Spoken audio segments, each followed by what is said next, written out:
But overall, I would say, really proud of our team. We had great commitment, show up in our facility, August, September.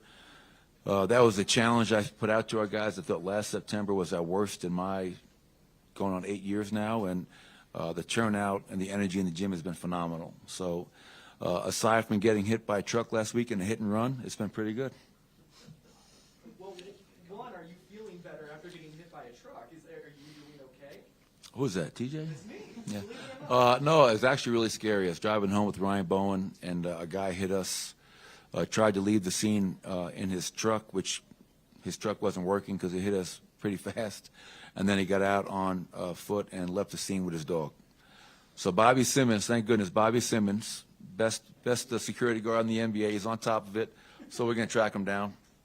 But, yeah, it was scary, but feel a lot better. Well, happy you're doing well.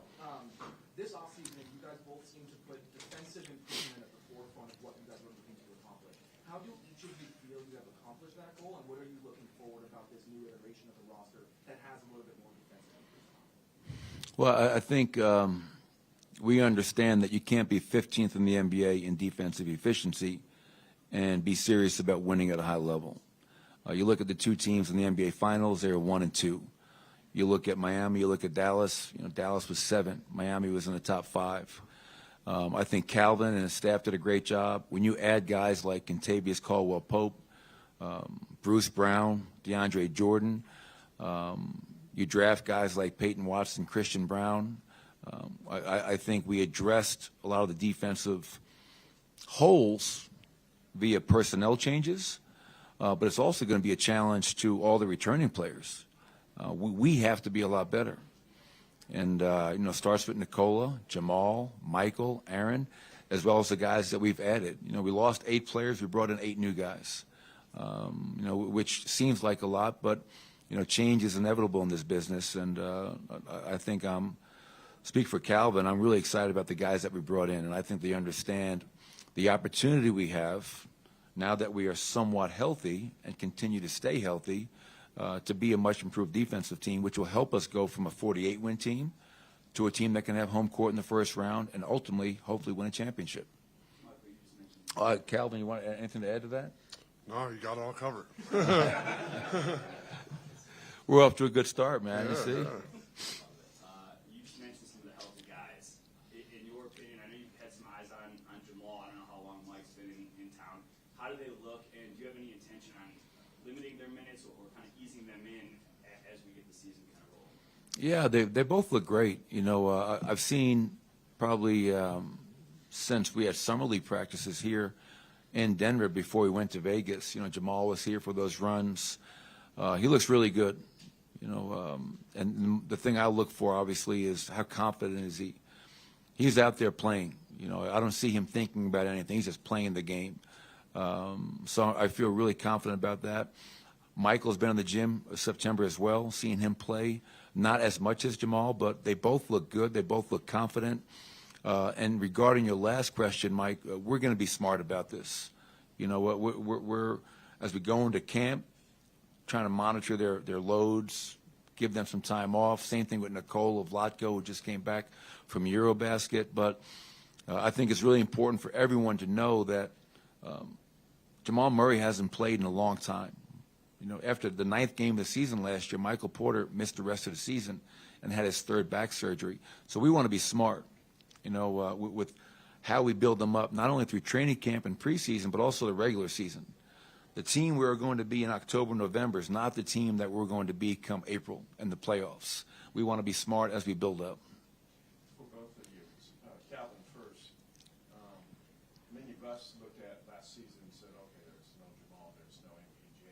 That was the story of that season. But you just mentioned 8 new guys. When you looked at that team last year, did you decide you had to do it a different way?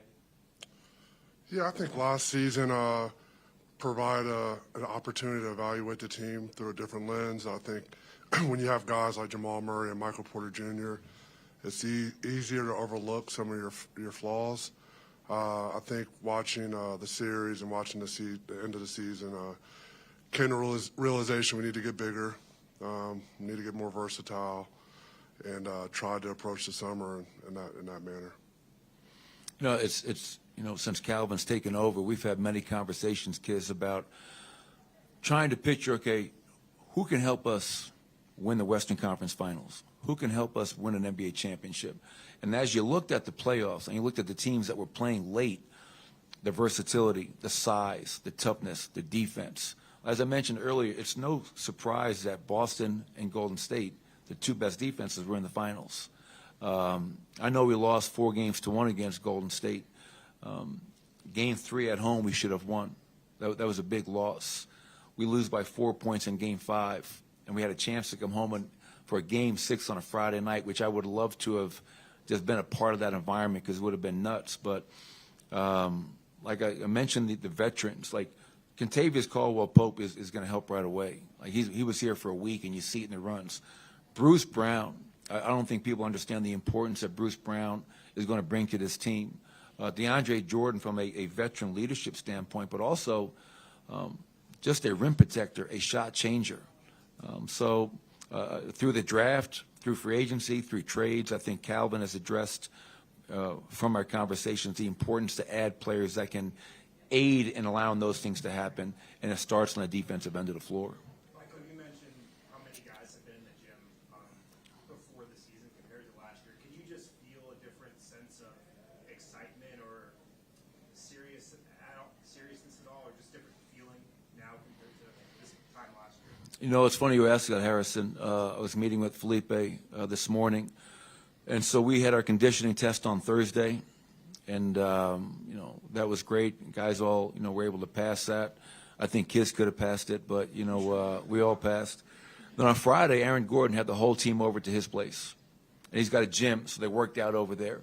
And after they got done playing, they all went to play paintball. That stuff didn't happen a lot last year. So what I feel is different is a tremendous group of leaders, guys being vocal, and guys being really connected. And that when I sent the message out to our players this summer about being here in September, it wasn't just the on the court. When you're trying to integrate 8 new players to a returning core, it also has to be getting to know your teammate, getting to care about your teammate, and spending time with them off the court. So there definitely is a very positive feel to our group, not speaking about basketball at all, just about personalities, leadership, togetherness. And right now, everything is great. We haven't played any games. We haven't lost any games. Guys haven't, I'm not playing as many minutes as I like. So right now, everything is easy to be great. But I have a feeling throughout the season it's going to continue to be the case. Is there anybody you credit specifically for that? Ish Smith, the DeAndre Jordan are veterans that are coming in. Do they have an impact on that, or is it players that have already been here? I think it's a combination, Adam. I think, this summer, Jeff Green, on his own, he had a mini camp in Miami. Invited the players to come down and work out with him and get some runs and get to spend time together. What better of a role model for young players than Jeff Green? You mentioned DeAndre. DeAndre and Jeff are like best friends, but DeAndre is in the gym. He's being vocal. He's holding guys accountable. Ish, same thing. So I think it's a combination of new players, returning players. Bones Highland had a great summer. He was here for the last 2 months, and he was phenomenal. Bruce Brown, Ish was here since early August, as well as our young players.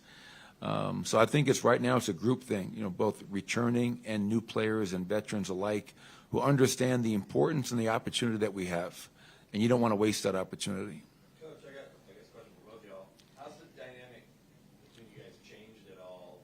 Are you being a little more assertive, or were you, as you guys were looking at free agents and how much you were relying on coaches? I did it all by myself. You did. It was great. I didn't have to do anything. No, I actually texted Coach this morning that the support he offered this summer and allowed me to do things and make changes, and the trust he showed in letting a new guy kind of put a little imprint on the team. And, obviously we always collaborate and discuss everything. And there was some important inflection points where he pushed for things that need to get done, and we got them done. And, happy he was there during those moments. But, I'm here in this chair, and I'm capable of doing the job. And, I know Coach is very capable of doing his job, but collaboration never hurts. You use the term new. I don't look at Calvin as new.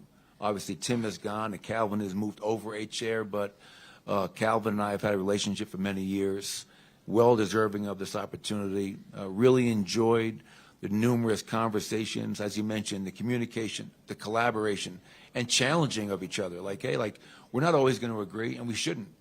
You know, as long as we're communicating, collaborating, and challenging each other, because at the end of the day, we want the same thing. We want to win a championship, and we're going to do whatever it takes to make that happen. So I'm really thankful that Calvin is here and that we have the relationship that we have. Coach,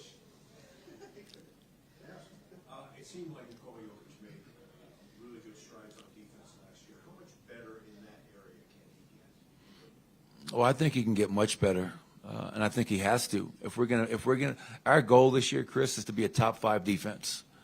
Again, I know I keep on alluding to the teams that were playing in the conference finals and the NBA finals, but there's something to that. You know, there's a direct correlation between defending at a high level and winning. So for us to make that step, Nikola has to be even better. Is he going to lead the league in block shots per game? No, he's not. We don't want that. But he can communicate more effectively. He can protect the rim more effectively. Whether you don't have to block a shot like Calvin was a shot blocker. Nikola is going to be a guy that may block a shot, but it's going to be more rule of verticality, position, being in the right spot at the right time. We can't be 24th in paint defense. We were 30th in rim field goal percentage allowed. It's actually the highest mark in the last 25 years. That can't be the case. So, yes, we added players that we've already mentioned, but Nikola, being our best player and the back-to-back MVP, can also help in that regard and set the tone. If he's better, just a few percentage points, that's going to allow everybody else to be better as well. So, Coach, having Nicola and these new guys over here and all the confidence that you're talking about, do you think today the Nuggets are the best team in the Western Conference if the season starts tomorrow? No, I don't even think about being the best team if the season started tomorrow. I just want to be the best version of ourselves. And what I mean by that is Jamal Murray he missed the last 2 playoffs. He's still coming back from an ACL injury. It's going to take him some time to get back into the speed of an NBA game. You can scrimmage all you want in Australia. You can scrimmage all you want upstairs. But now getting into an NBA game is going to be totally different. So we're not worried about the rest of the Western Conference. What I'm worried about is, can we be a better team tomorrow than we were today? Get better every single day, and then the rest will take care of itself. Coach, you talked about, you touched on Malone Highland just a second ago. What's the reasonable expectation for his jump from year 1 to year 2? I mean, you know, what he showed me this summer was, you know, that he was willing to grow up, you know, willing to mature, because Bones' rookie season, he was second-team All-Rookie. He was second in the NBA amongst rookies in terms of three-pointers made behind the green kid in Houston, and he played a lot less minutes. So you saw the potential, you saw the excitement, you saw the ability. The one game we beat, Golden State, Bones obviously showed out and had a hell of a performance. But my challenge to Bones after the season was, you got to grow up. You got to learn how to be a pro. You got to handle like the details. And it wasn't about on the court as much. Get stronger and grow up and create a routine with discipline. And he's done that. You know, he like I said, he was phenomenal throughout August into September. A lot of days he was the best player on the court. So my expectations are for him to continue his maturation as a player. When called upon to go out there and do his job, it's not just scoring, it's also running his team and making his teammates better. And I have to remember he's a second-year pro. And there are going to be still some growing pains. And I'm going to have his back, and I'm going to help him get through those growing pains. How do you notice that specifically? Is it going harder in workouts? Is it showing up earlier? What does it look like that you say, hey, he's checking that box? Being here, being present. And not just being here and being present, Adam, but also being here with energy. You know, I thought you can walk into a gym and you might see a player, but you don't necessarily feel a player. I don't know if that makes sense for you guys. When Bones Highland's in the gym, you feel him. You feel his energy. You feel his personality. And that's what I love about him. And the other challenge I've laid forth for Bones is when you're making threes and you're dancing and you're putting up goggles, that's great. But when you don't make a three or you get scored on, you got to keep on playing. Don't bury your head. Don't feel sorry for yourself. Get your ass back on defense and help your team. And that's going to be, I think, a big part of his maturation as well as handling adversity. It's not really adversity, but in his mind it is. Man, it's okay, next play mentality. But, I think Bones is poised for a hell of a second season in the NBA. I can go back to you talking about Nikola improving defense. Were there conversations at the end of last year, over the summer, or even since his arrival here that you had with him to make that point to him? What are those conversations been? Well, he just got back. He's like milking the shot clock. He got back the last minute possible. And I don't blame him. He committed to playing for Serbia this summer. I know, and you guys know how much he loves being at home with his family. But no, we'll have those conversations moving forward. I think he understands that. I mean, and when we get to San Diego tonight, I'll do my annual kind of presentation and kind of talking about the things we've done well and more importantly, the areas that we need to improve upon. And the defense is by far number one. Coach, going back to Jamal a little bit, has he started to talk yet? Letting the guys know he's back, getting after the young guys a little bit? Yeah, you never have to worry about Jamal and his confidence. I think those go hand in hand. And, I think this summer, him going to play in Phoenix, him going to play in Australia, him playing here, him playing in our summer league practices against our young guys. The end of the year, if you go back, like, is he going to play against the Lakers in Game 82? Is he going to play against Memphis right before that? It was, who knows? He didn't. But I think he's got that confidence back. He's got that swagger back. And seeing him in our gym, playing with that confidence and chirping has been fun to watch and fun to be a part of. For you both, I'm curious, other than health and ramping up to that health, what your goals for Michael are as short-term as we head into this year? Cal, I'm going to let you take this one. Goals for Michael, I mean, obviously being available. But, I think the goal for Michael is just like it is for our team and everybody else. I feel like Nikola is a good personification of it. Nikola never goes into a year saying I'm going to win the MVP. It's a process-oriented approach. It's an overused term, but I really believe in it. I don't want to focus on the end of the season. I want to focus on what we're doing every day. And in Michael's case, if he is healthy, is he running the way he should run? Is he rebounding the way he should rebound? Is he giving an effort on defense? Like, hey, he's a tough shot taker and a tough shot maker, but every now and then do you move the ball instead of taking that tough shot, right? So, we want Michael to be himself, but there's some definite areas he can improve in. Cal, going back to Bones for a second, when you made the trade to bring in Cantavious Caldwell-Pope, you sent out Monte Morris and Will Barton, two creators that you have both depended on for this tenure that you've had together. How much of the faith in Bones as a creator, as someone who can run the bench unit, played into that decision to move for a guy like a defender like he's? Yeah, I don't think the creation aspect was really ever a consideration. What was the consideration? Both those two guys are A-plus guys, right?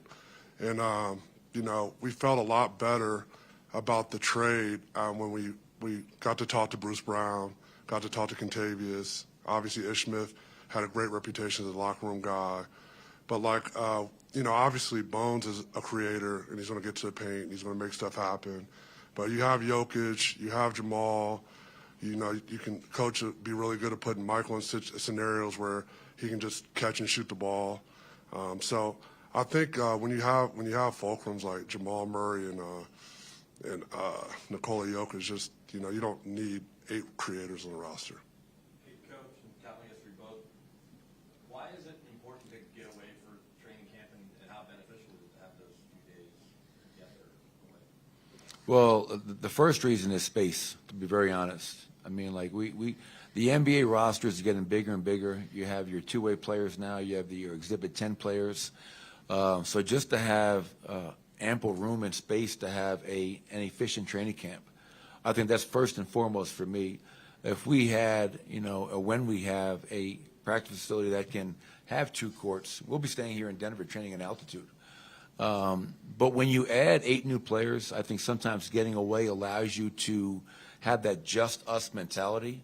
So guys are walking to practice together, they're eating meals together, and you're working on creating that bonding chemistry that is so important if you truly are going to do big things on the court. So efficiency and space is one, and two is just kind of building the we and not me. Coach, when injuries are mentioned, nobody seems to talk much about Zeke Naji, who was kind of an important part of the rotation. It looked like he was really coming into his own. How do you see Zeke's role? Obviously, a big, strong, physical kid. Can he play the 4? Can he play the 5? Can you just give us an idea how you might use him? Yeah, it's an interesting point, Chris, because I look at Zeke and Vlatko in the same kind of lens. Both guys had a chance to play last year because of injuries. And initially, when they both got the opportunity to play, they played well. At one point, Zeke Naji, I believe, was leading the NBA in three-point percentage, knocking it down at a high clip, showing his defensive versatility. And then he got hurt. You know, he had a bad knee and missed the majority of the second half of the season. Vlatko, same thing, was playing well for us, a guy that is really skilled. Vlatko can play the 5, the 4, the 3. Zeke can play the 5, the 4. And Vlatko gets hurt with a stress fracture in his foot. So it was disappointing for those guys not to be able to get more minutes and play last year. Yeah, we have a deep, talented roster. You know, I mean, you look at guys like Aaron Gordon, Nikola Jokic, Jeff Green, DeAndre Jordan, Vlatko, Zeke. You know, those guys are going to have to work and earn for everything they get. But, yes, I would say Zeke Naji was a center in high school. He was a center at Arizona.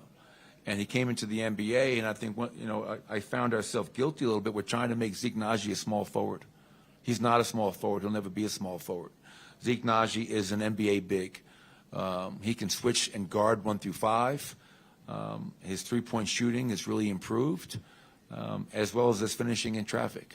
Zeke is a wonderful person. He's a very hard worker. He fits the identity of our culture, and I'm thrilled to be coaching him still. Cal, not many first-time GMs inherit a team with this kind of championship design. How would you, when you take a step back, how would you kind of describe your overriding principles, your approach in shepherding? I think stewarding was the word you used to kind of build this team. I mean, it's kind of paint by numbers when, you know, the coach has a strong identity, he's done a good job, got an MVP. You know, you got one of the most dynamic guards in the league. I didn't think it was that difficult. I mean, actually acquiring the assets is difficult, but the thought process was fairly simple. And what is that? What would you say? You know, you just basically got to get versatile guys. When you have Nikola Jokic, you don't necessarily need Chris Paul. You don't need a true point guard. You know, you want to be interchangeable, and you want to get guys that are capable of guarding and making shots.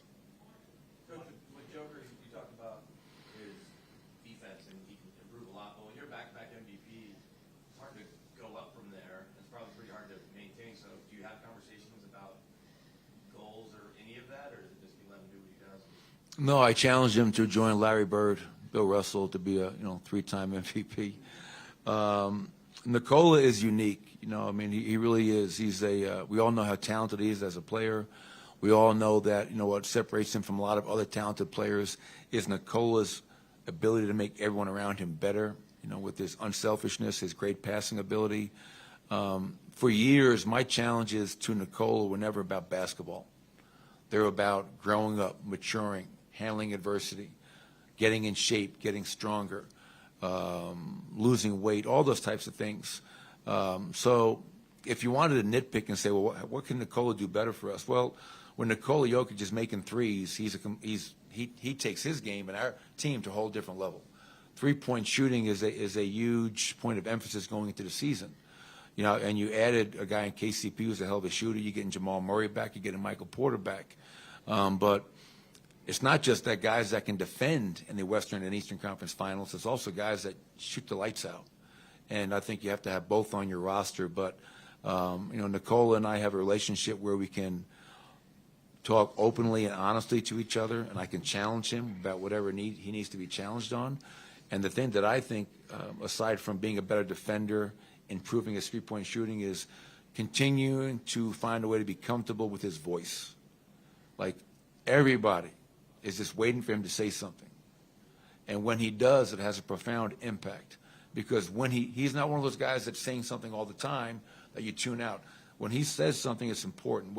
And I want him to be more vocal in the huddles. I want him to be more vocal in the locker room. I don't want him doing my job, but I want our players taking more ownership. It's their team. And I think Nikola is ready and poised to do that. Coach, this is for both of you.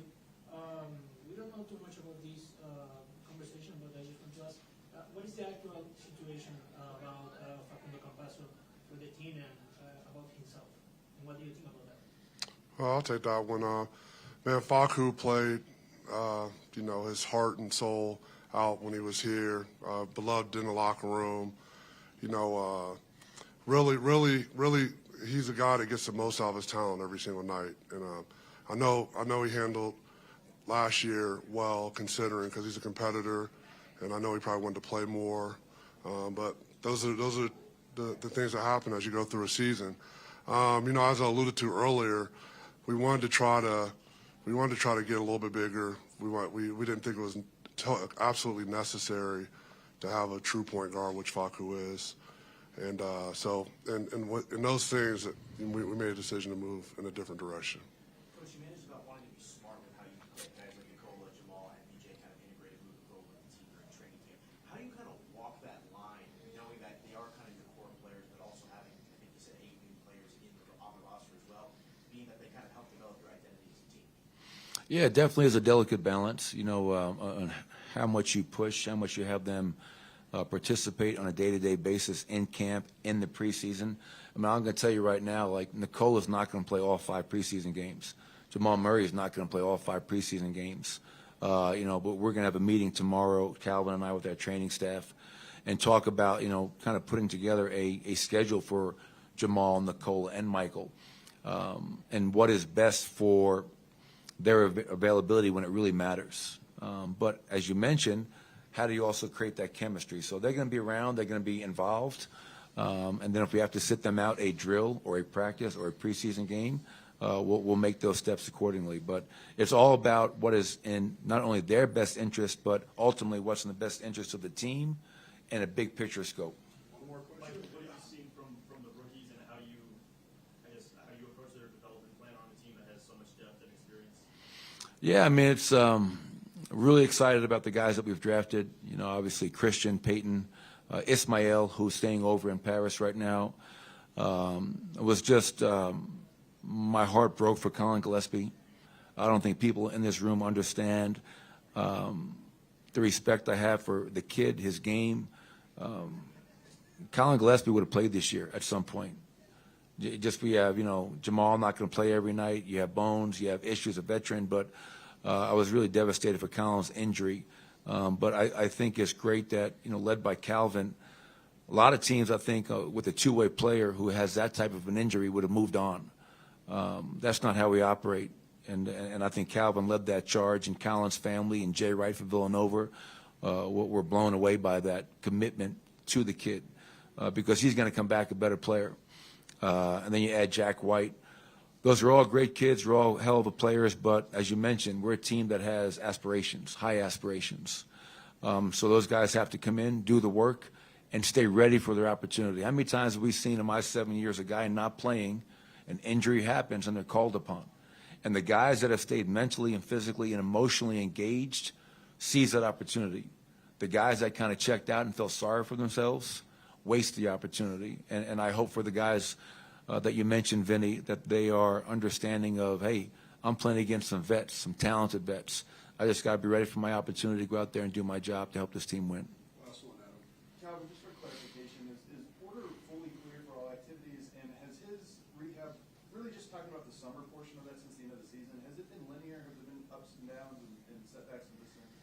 Yeah, it's been fairly linear. I don't think there's any real limitations to Mike and his participation in camp. Obviously, we got to sit down and talk to Steve, with Coach, and figure out the best way to attack it. But Mike says feels the best he's felt in a long time. He looks like it, and we'll take it day by day and see how it plays out. Thank you, guys. Hey, how about those Broncos? All right, giving a shout out to Nathaniel Hackett, my neighbor, 2-1. 2-1. How about that defense, kids? Defense wins championships, baby. You know that.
Shorter than I've been awake.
Just take it all.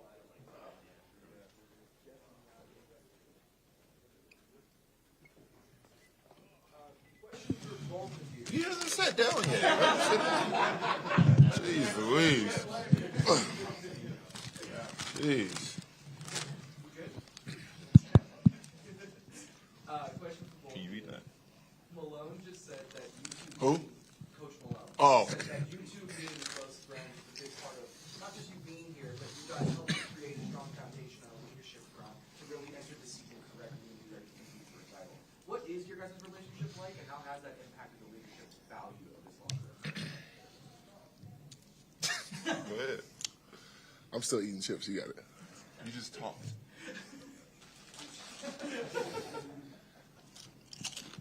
So, our friendship is your question. We're pretty close, good friends. We're best friends. For us, I think, being vets, being, through the ringer pretty much of, our journey, we understand what it takes as a team to, get to a level where we want to be. And we understand that it takes everybody. And we know how to galvanize everybody in the locker room, know how to bring each other together. So, with our relationship on the court and how we are and, how we keep the locker room loose, I think, is great. That between us two, we can do that. And I think it'll help in the long run. Jeff, what was the recruiting effort? You can tell who the serious one is, huh? Yeah, I can tell. Gosh, jeez Louise. That's balance, yin yang. I guess from both of your perspectives, what was the recruiting effort like to get him here? What It's your turn. He asked you the question about me.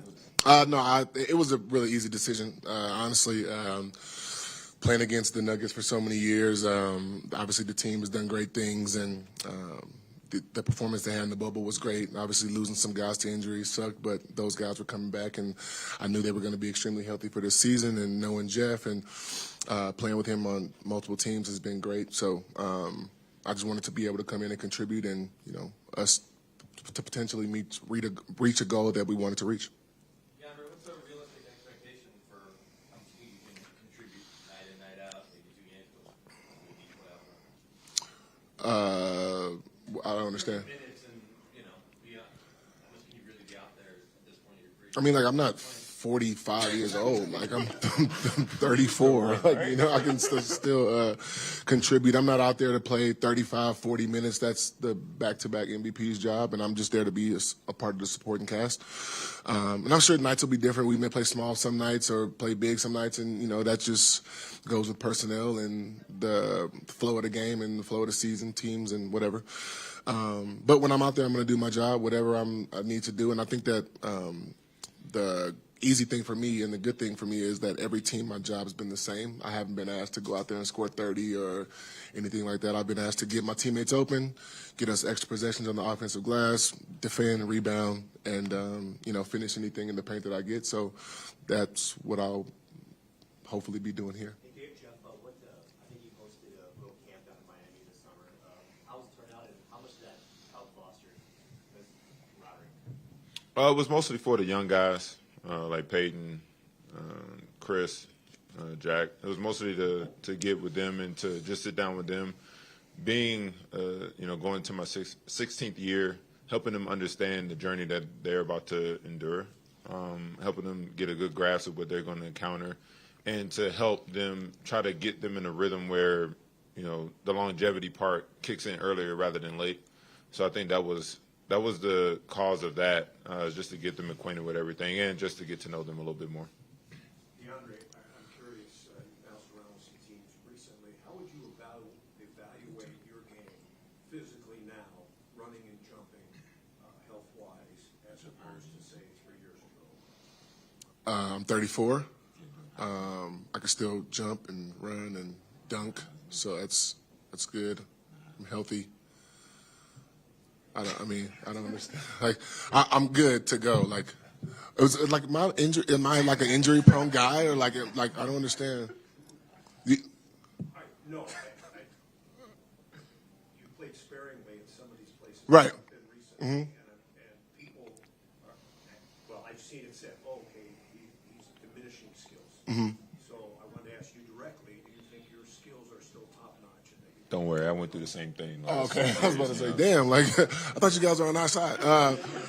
No, I think that my skill set is still the same that it's been. Obviously, you get older, you start to lose certain things, but I take care of my body the right way. And like I said, I've never been a guy that has to go out there and score 25 points plus a night. So that's not my job.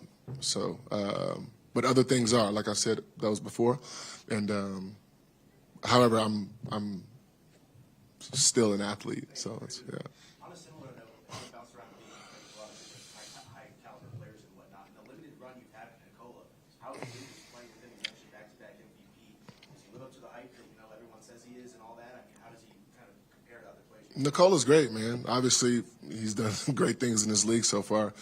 But I think that for him, hopefully I can speak for him on this, I think that he wants to win the championship. Like a lot of us do.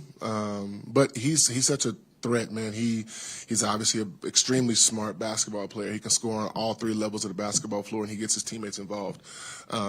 So being the head of the snake, him and Jamal, those guys, I think that it's going to be a great season for us. And, I'm excited to play with those guys. Coach Malone said that the one thing he wants to get out of Jokic is more vocal leadership. Is that something you guys can actually help Jokic with, or those conversations that... Well, Jeff speaks a little Serbian, so maybe.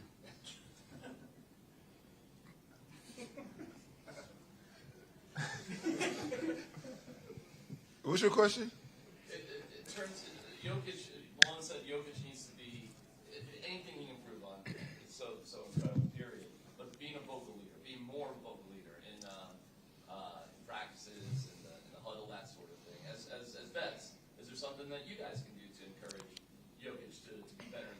I'm gonna tell them to just talk more.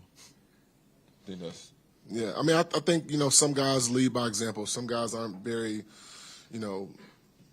voices out there. It's like there's been a lot of great leaders who've led by not screaming and talking like a Tim Duncan. I think about a guy like that. He wasn't very active and, animated like that. But, when he did speak, those very seldom times, like guys, it was very important and guys listened. So I think Nikola could be a voice like that.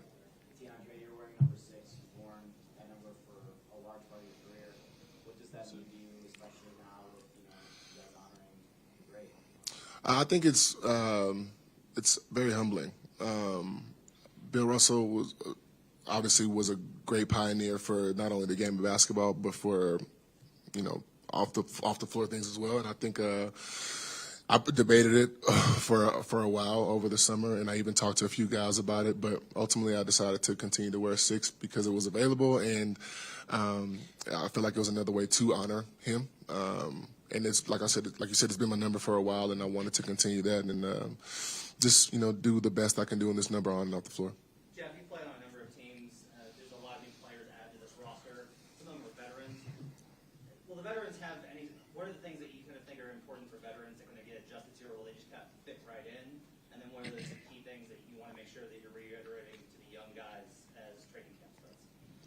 Well, to your first question for the vets that's coming in, I think they know how to adapt and they know how to, bring their attributes to the team, and they know how to help in many ways. I don't think I need to say anything or do anything in that realm. As for the young guys, for me, it's all about trying to just help them along the way. I mean, everybody has their own journey. Everybody creates their own path. My job is just to continue to give them the knowledge that was given to me throughout my years from the vets that I had when I was younger. And, they apply that to their everyday life as they may, and just be there for them and, help them along the way. That's my job. Is the harder part of that for them the basketball side, or is it getting used to being an NBA player and the life that goes along with that? I think it's more so just the outside of, basketball.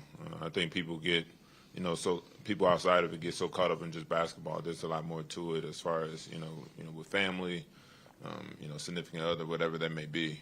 There are many other obstacles that you endure throughout your years of playing in the NBA that's more and bigger than basketball.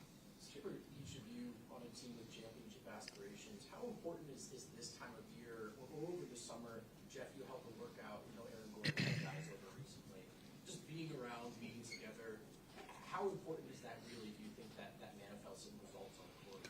Well, just for us, I think it's big because, like it was said earlier, we have 8 new guys. So the quicker we can get acquainted with each other, the quicker we can understand each other and know each other off the court, I think it'll be beneficial for us, down the road. And the earlier you start, the better it is. So I think that's why we just kind of jumped the gun to that. And yeah, I think it'll help down the long run. Do you guys like going away for training camp to maybe accelerate that as well? Bro, just answer the last one. It's your turn. This is my first training camp with the Nuggets, so I'm excited about training camp anyway because, like you said, you get to build chemistry with guys, and we get to build camaraderie, go to dinners, golf, play cards, movies, things like that. I think that those things bring you closer together on the court, so the communication on the court becomes a lot better because of off-the-court things. However, I was kind of excited to have camp here because of the altitude. I wanted to, use that to an advantage. But I think, regardless, I think we'll be fine. DeAndre, even though you are a new guy here, you've been through a lot lately. Is there any expectation of leadership for you? And if so, how do you go about being a leader? I just think my personality does that. I'm very outspoken, honest, but also encouraging to, my teammates, coaching staff, whoever it may be. And I think that has helped me in teams that I've been on in the past. I'm not coming in here to be the leader of the team. That's not I'm not. But whatever I'm needed to do, I'll do that. And like I said, we pull young guys to the side, even guys our age or younger who've had years in the league. I think the main goal is for us to better each other. And, any way we can do that, I think, we'll do that. No, we're not the same age. Jeff, you opted in. Why did you want to come back? Well, I mean, when I look at the team we had last year and the guys that are coming back in the season that we had, and with the addition of the new guys that we have coming in, I just saw a team that can compete for a championship. And, I didn't want to leave, to be honest with you. And, I just love the chemistry that we had and the personnel, the locker room, the environment. I love Denver. So for me, it was a no-brainer. Had nothing to do with him. Who? DeAndre. Yeah? No. DeAndre, Jeff, both of you guys have been around great teams throughout your careers. Is there a specific moment, a specific game, practice, when that sort of manifests where you're like, okay, we know we can do something special now, or is it just something that kind of happens naturally over the course of the season? I think you have different moments of that. Like you'll see some, hopefully in training camp and in the preseason we'll have some. But, the season's a roller coaster, man, and I think that we don't want to peak too early. We want to continue to gradually get better throughout the course of the season. But I think that, because we have so many new guys, I think every day is going to be very important for us to continue to get better and to coach each other, coach ourselves on how to get better in different situations and scenarios throughout the season. DeAndre, there was a messy situation in Brooklyn over the summer. There's ongoing stuff with the Celtics. The Suns are having a trade situation, all playing out kind of in the public. You were part of a very public, dramatic situation in free agency a couple of years ago. I want to get your thoughts on at least the media perception that the NBA can be a little messy as far as drama goes, and if you think that that's accurate or if that's a media perception. I think that's a subjective kind of thing. Like I can't tell you what you think, but I think it's every job has its ups and downs, and I think every business, you may want to leave a business to a better job offer or something like that, and I don't think that gets criticized the way that players do when they decide to make decisions that are best for themselves and their family and their career. However, it is a business, so and fans are very emotionally invested into that. So I think at times it can be a little misconstrued about or how the way guys handle it. But I think to each his own, man. Like we don't have any drama over here, so I think that's what we're focused on. I like how you said that. For both of you guys, I think you've both been teammates with Bruce Brown, and Coach Malone just said a lot of people don't realize how important he is. So having that experience with him, can you share what he brings and what that looks like? You got a guy who's battle tested, a guy who can play multiple positions, guard multiple positions. He can pretty much do everything on the floor. You see from the beginning of his career when he was in Detroit, playing a point guard, playing a two guard, to having to adjust when he went to Brooklyn, to playing different positions there. You just see an all-around, versatile guy who can help us out in many ways. So I think that's what Coach sees. One more question? DeAndre, Yes. defense is really this defense really struggled in the paint last year. It's one of the things you provide. It's one of the things just protecting the rim. How do you think that can progress this year? What do you think you can have? I think we handled it as a collective. There are so many things that guys are good at, other guys aren't the same, but I think that's what makes this machine work. So I think that I think it's, like I said, I think it's collective, but I'm going to do my best to, do a great job while I'm out there and also help other guys be able to see things on the floor. But I think it's all about communication for us and a little bit of effort. But I think that we'll be fine. We have the keys, the tools, the athleticism. We're a very long team. We can play big, we can play small at different times. So I think if we're focused, we'll be fine. Jeff, how many Serbian words do you know for real? Wait, did you say one question, bro? One question for each of us. I don't want to tell y'all. We know bad words. Yeah, I can't say it here. So. Sorry to rush your chips. Hey, you gotta get your chips, bro. Thanks, guys.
nothing but Colin Gillespie and DeAndre Jordan.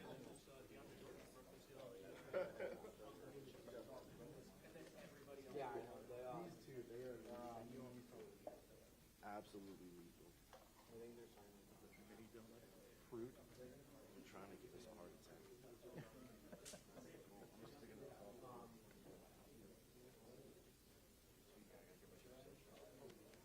Ward, how you doing? Good. How you doing? I'm going to go for a little fruit.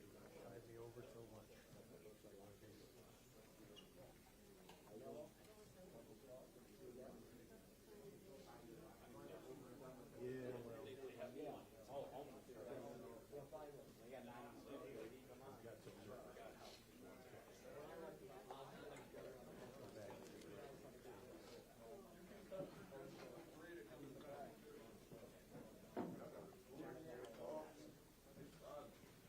Snacks, little snack, Jones, fruit. Hey, Mike, good to see you. Hey, Bruce, nice to see you. Mike, how was your offseason, and how do you feel? Calvin just said, you know, that he doesn't feel like you have any kind of limitations at all. How do you feel about that?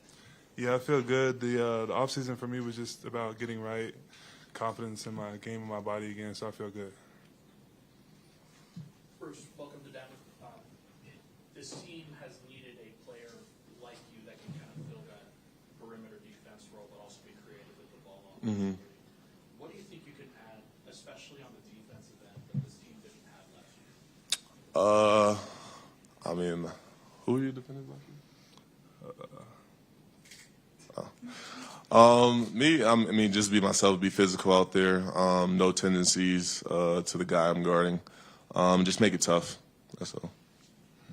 Mike, you mentioned regaining confidence in your body and your game. What was that like, feeling like you lost confidence in your body? I don't think you really ever lose confidence. Someone like me, you always just try to persevere through stuff. But, I mean, injuries, it just takes time to, I would just say, have joy in the game again, no soreness or anything afterwards. And like every rehab, everyone who goes through an injury has that process where they just have to, you know, get back to where they are supposed to be. So that was the process I went through a couple times now. So it's good to be on the other side of it, and I'm just looking for it's perfect timing. I'm here now, and I don't have any limitations, so I'm excited. Michael, how would you say your rehab this time has been different from your redshirt rookie season? Is there anything you did different in your approach? Yeah, I mean, I think I talked about that before. I think just being through before, you learn and you grow and you see what worked before, what didn't work before, and the fact that I had to go through this again.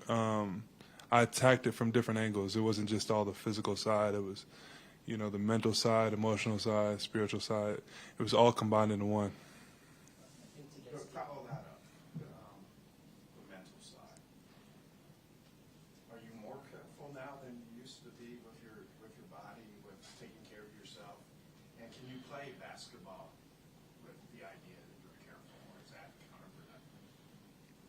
No, you want to play basketball free. So you want to get back to the point after injuries where you're playing free. I don't think you should come back and play before then, and I'm at that point now. Well, kind of follow that up. How do you approach basketball every day without thinking about an injury you've had more than once being a possibility? You just go and play. Like I said, you want to build your body back up to where you have full confidence in your body, and then you just go play. And you don't think about the worst things that could happen. You know, when you go up to grab a rebound or you go up to dunk, you don't think about the fact that you could land on someone's ankle and twist your ankle. You just go out there and play, you know, trust God, and then what comes with that comes with that.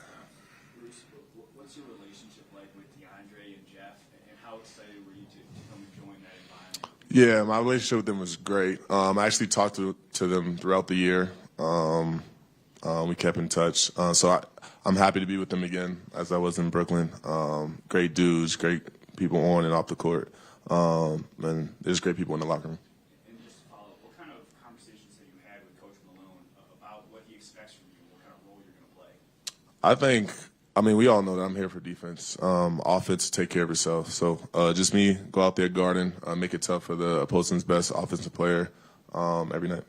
What position do you consider yourself, and how do you define positions? Is it who you're guarding? I'm 1 through 5. Yeah, 1 through 5. This team doesn't generate national headlines quite the same way that the KD Nets do. I love that. Yeah, I'm real low-key, laid-back guy. New York was kind of crazy, so I'm happy to be here. Bruce, most of you talk about the offense comes on its own. Are you excited about you and Aaron Gordon and KCP and locking teams down? Oh, for sure. I think, we have 3 great defenders, so it should be tough for the best offensive player every night on the opposing team. Are those all skills you had and you just sharpened, or have you been asked to do different things you weren't before and you just kind of added and added?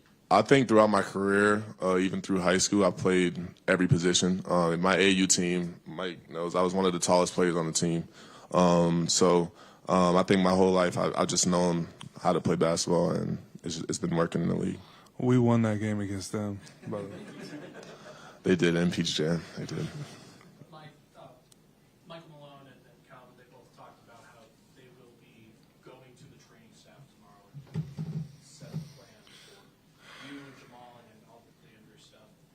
Are you comfortable not playing 82 games and taking time off at various points just to make sure to limit potential injuries down the road? I would prefer to play 82. I don't think taking a careful route with players is the way to go, but you definitely want to be smart. But I think that time comes from the recovery you do and the stuff you do off of the court. I don't think skipping games is the way that save your body. You know what I mean? You got to respect the game. You should play when you can play and help your team win as many games as possible. Michael, your offense is a given. There's a lot of talk about the Nuggets being much better defensively this year. How do you see your defense? Can you get better? What can you improve on this season? Yeah, I can definitely make that more of an emphasis. And like I've said in the past, for me, that side comes just when my body feels better, as my body heals and I get stronger and everything like that, then defense automatically becomes better. So they go two in the same. Has progress for you been linear this summer? Have you just started the summer, the end of the season? Have it been up and down, or has it been pretty much just better? No, it's been pretty much better. Just continued to heal and get better and better. And it's been a very good off season for me. Very good. You've been asked to play so many different roles over your career. Is there any part of your game that you're excited to showcase more in Denver because of how they played here compared to other roles you've had to fill? No. Not really. I just think I'm going to go out there and play my game. As y'all know, I'm a cut. Jokic is going to find me. Mike's going to find me. So, really, no. I think I just play the same. Mike, what was it like playing in those pickup games with KD and Kyrie this summer? And did you hold your own? Yeah, it was fun playing against those great players, and I held my own.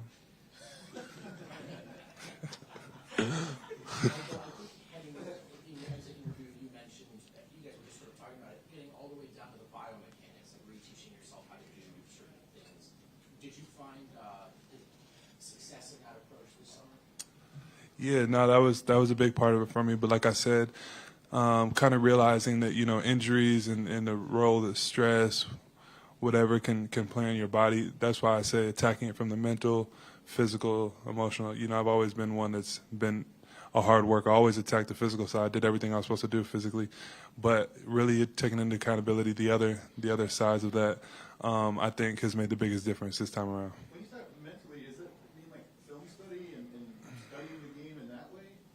You mean for recovery? Well, I'm just saying in training in general. Like I'm trying to understand. I can understand the emotional and the experience aspect of it, but mentally, are you studying the game or learning pieces of the game through film study? No, when I talk about recovery mentally and emotionally, it's more just like paying attention to your feelings, seeing how your feelings have an effect on your body. There's all type of things. But I've read books about that and just seeing how, different things can cause, tension in your body, things like that. So learning how to deal with that has been a good thing. I think Ben Simmons mentioned it. He had a similar injury. And, I was happy he saw that early, when you have injuries, not just attacking from the physical side, but also, like I said, emotionally, mentally, spiritually is the best way to get past those things. And then in terms of like actual basketball skills, is there what part of your game would you say is new? Is there something new you're coming back with that you really focused in on? Like I said, the priority was for me just getting healthy and being out there. The better I feel, the more I can do. When I'm feeling good, I feel like I can do a lot of things on the court. But one area of emphasis was just I would say probably ball handling was a big one, and shooting off the dribble, and then yeah. Mike, what kind of assurances have you gotten from doctors about your long-term health? Have they given you confidence that you'll be good for a while? Yeah, I mean, doctors all will say different things, so I don't really get my assurance from doctors. I've heard good things, bad things, but I mean, yeah, our doctors here are very, very confident where I'm at. Our physical therapists are, so everybody is. So yeah, everyone thinks I'm in a good spot, and more than that, I feel like I'm in a good spot. So. Mike, one of the biggest improvements you made in 9 games played last season was passing. How do you feel that's going to carry over this season? Yeah, I mean, I think we got so many weapons on the floor. Like, passing will be a big thing because you got so many people you have to cover. KCP's a knockdown shooter. I didn't know Bruce could shoot as well as he does. A lot of people don't. 40% last year. Nah, he's been really super impressive in the when we scrimmage upstairs. So I just think getting everyone involved and all of us being unselfish is how we can really thrive as a team. Obviously, championship is the goal for you guys with the amount of talent here. Is that something you guys talk about in the locker room or think about in the lead up to the season at all? Nah, we don't. We haven't talked about it much. We know what we want to do, so it doesn't need to be said. Like you mentioned, reading stuff and the mental, emotional side. Do you talk to anyone or people to help you through that process? Yeah, I definitely have close people, close friends, family who I talk through. And then there's people that are trained in those areas. I got some people like that I speak to. Are there any other players that you lean on? I mean, me and Jamal got to lean on each other through our rehab. But, no, it's just more people, in my close circle as far as, people that have been there through the whole process that I can kind of understand what I've been through. Bruce, what are your impressions of Bones Highland? Just with what he did last year, how you guys are probably going to be in the backcourt a lot? Just seeing him this offseason, he's a bucket. He knows how to score the ball, all 3 levels. Plays with extreme energy, and yeah, I can't wait to get on the floor with him. Anything else? Bruce, your free time, Colorado, how does that match up? Are you a fisher, a golfer? I'm a golfer. Yeah, I'm a part of the TPC group, so I've been at TPC Colorado a lot. Yeah. You will.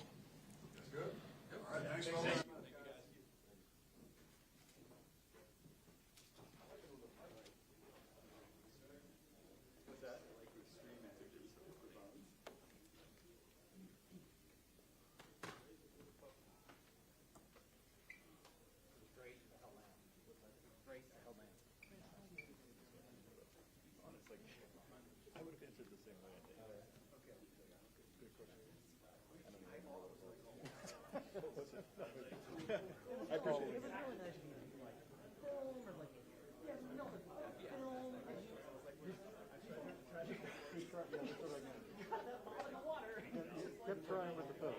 I like how you were trying.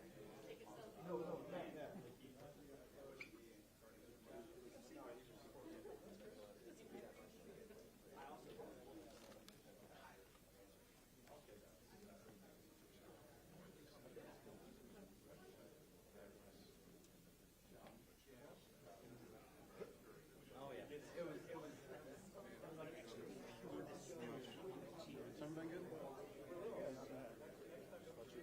Yeah, it's been good. Are you still in school? Nah, I graduated.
Probe him about wanting film.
The kids even? So if it's bad, they don't know. You're good.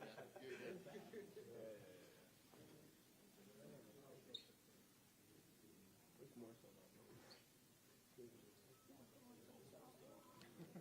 maybe it's here to break up the fight. Yeah.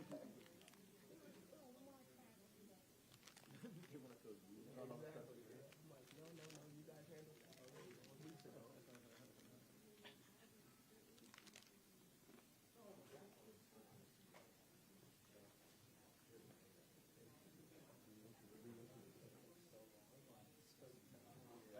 This is legit. This is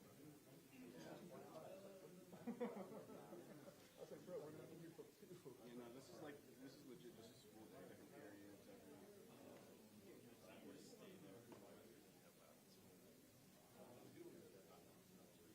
Wasn't expecting periods, but I'm not.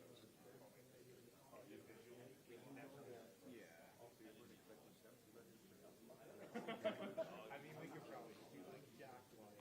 Yeah. Hey, I don't really know what to expect. Periods. I haven't been to.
break it, bro. Jamal, after we talked to you at the end of the season, how much better do you feel now? Is it night and day? Night and day. Night and day. Yeah, I don't even know where to start. Honestly, I'm trying, bro. No, but when I saw you guys last, I was obviously trying to grab me a grape, bro. I was trying to. Why am I answering questions? Grab me a grape, bro. Appreciate it. Thank you, sir.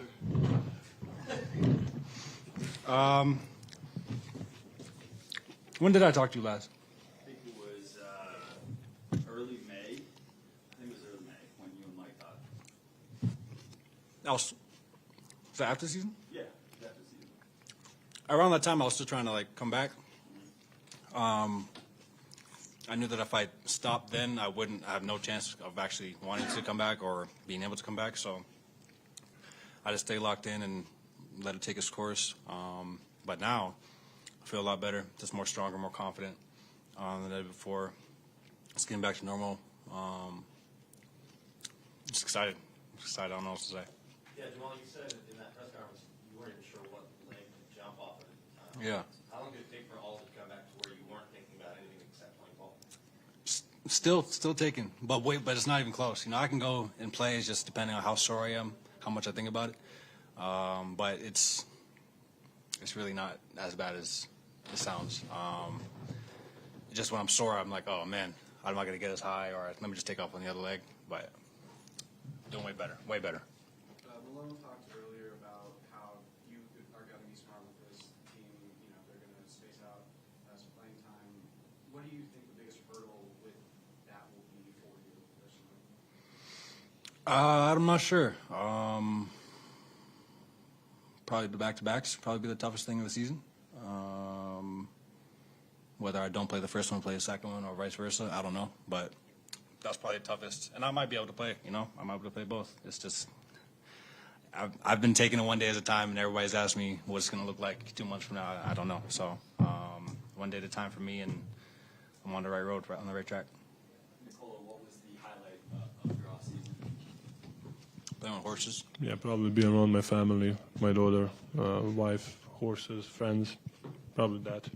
Hello, everybody. I didn't say hello to you guys.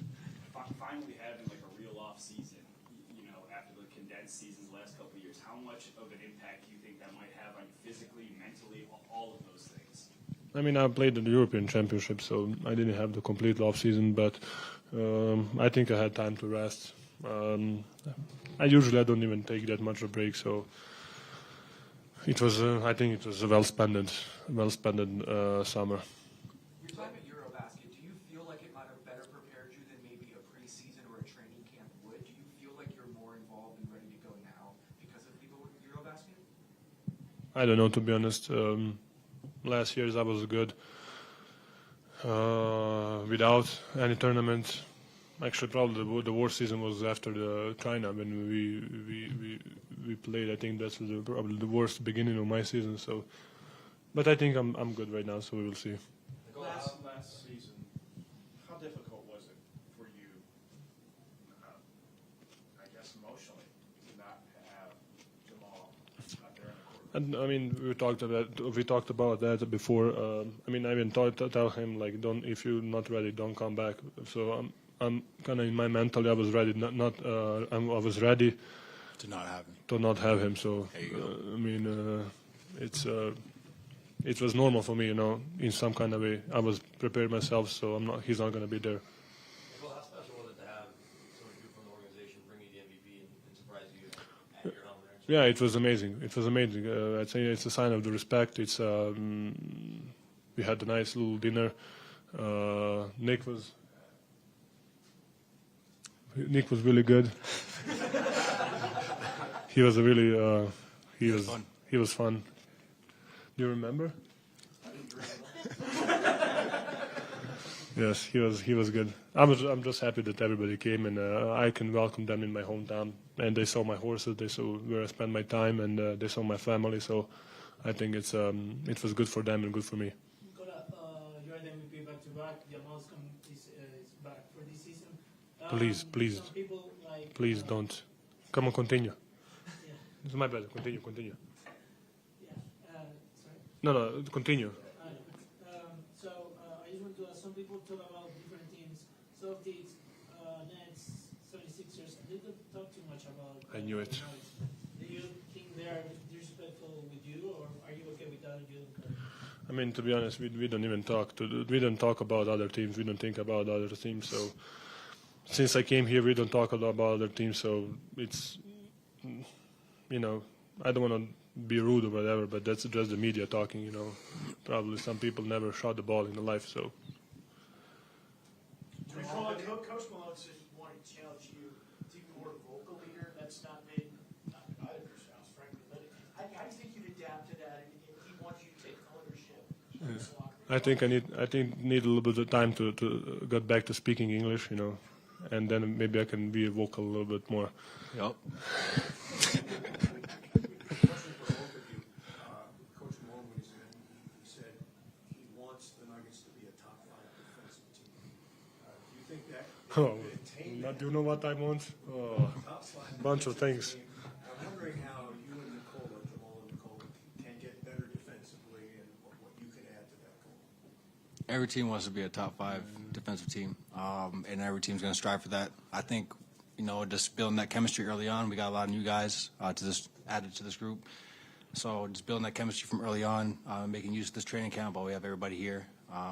It's going to be crucial for us and getting off to a hot start. Just not even offensively, just defensively. You said the good thing. It's the top teams. You know, it's a team defense. So we maybe I can be a bad one-on-one player, defensive player, but I can be a really good team defensive player. So I think we can plug the holes if we have some holes in our defense. So we can play. Just because we can play good defense just because we have a good chemistry and we know each other. So I think it can help us that we, of course, he didn't play last year, but it can help us that we know each other a long time. Have you guys played together yet since your recovery? And I just came, brother. I literally just came.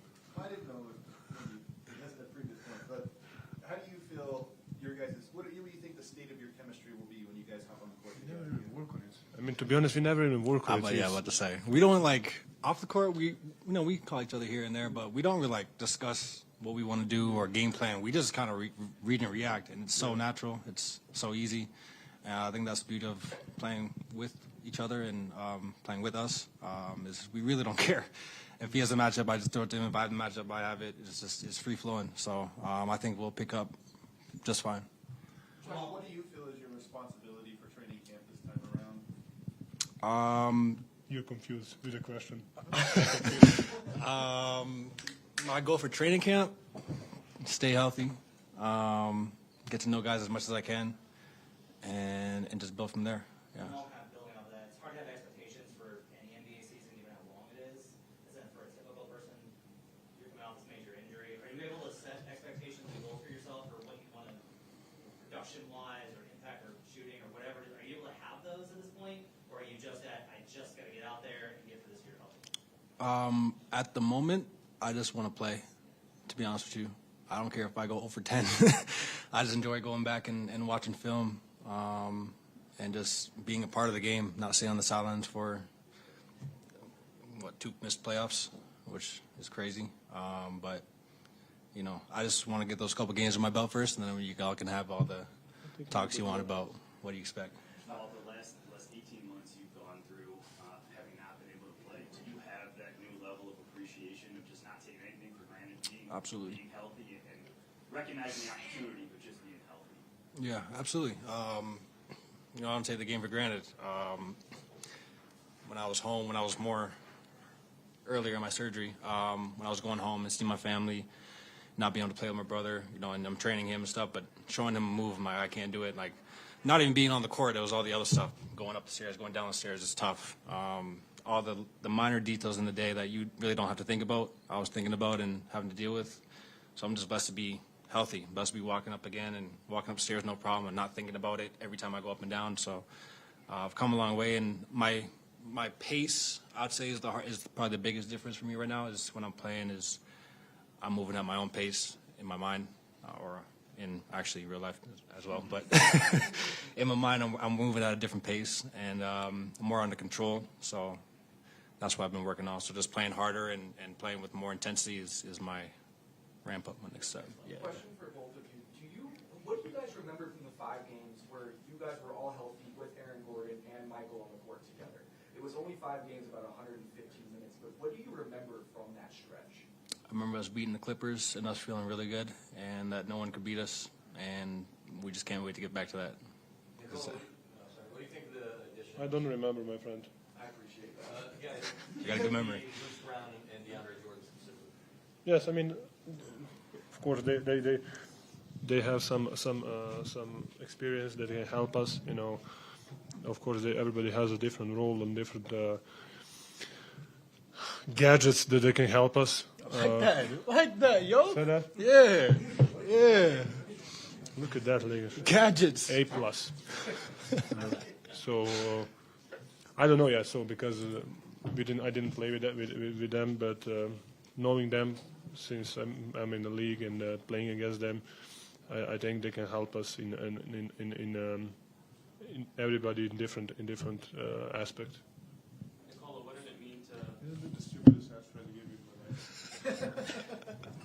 Nicola, what did it mean to sign the extension? And you said for a long time you want to be here for a long time. So. Yes, I mean it's really nice to be here and to like I said, I wanted to be the Tim Duncan of Denver Nuggets, but I need to win a couple championships to be him. But I like the city, I like the organization, I like the people, so I really enjoy here. So I don't wanna change anything. Do you want to retire here? Have you thought about that? Yeah, I don't want to say yes and then something happened. Nick throw something at me and I say I'm gonna quit. You know, so but that's the goal. Nicola, you seem pretty comfortable, pretty relaxed. Is that just him? Off the off-season? That's just him. That's defensive mechanism, my friend. Yeah, so you feel like. So you're not comfortable. You're just doing defensive tactics. Yes. Nicola, Giannis talked about yesterday about how he feels that international play is actually harder than the NBA because of the space that you have in the NBA, and because typically, at least in the regular season, teams don't throw multiple coverages at you. I was wondering if you could speak on that and just your thoughts on the differences in international play. Yes, it's different. Yes, it's different. Of course, there's a little bit in the rules. A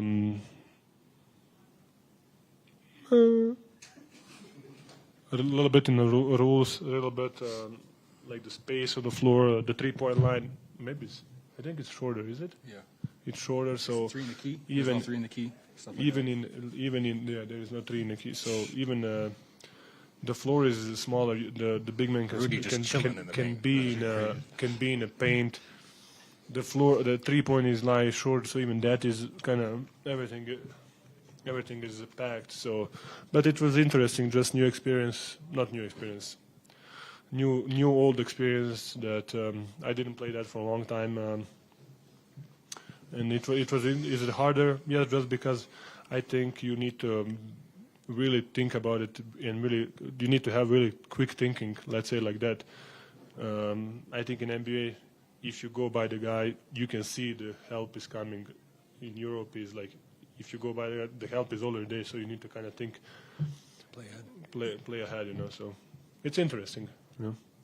Was it meaningful for you to play the World Cup qualifier in Belgrade in front of Serbia? Yes, I think we made history. It's like the biggest game ever. You guys were there, so I think it was nice, interesting game. I'm happy that we won. You know, we made the path a little bit easier for the guys that gonna play the rest of the windows for qualification. So it was nice to play in front of your crowds and playing for Serbia. Jamal, we haven't played with Bones Highland yet. How does that on-court relationship working out? How excited are you to play with Bones? Very excited. Everybody. There's a lot of guys I haven't played with. So that's why we have training camp and just excited, like I said, to build chemistry, play with everybody, and see how good we can be. Jamal, you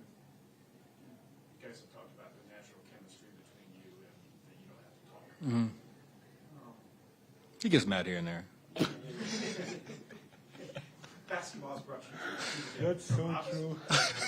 What's the best part about getting to know him outside of basketball? You say again? The best part about you is about basketball. Who is a tough one?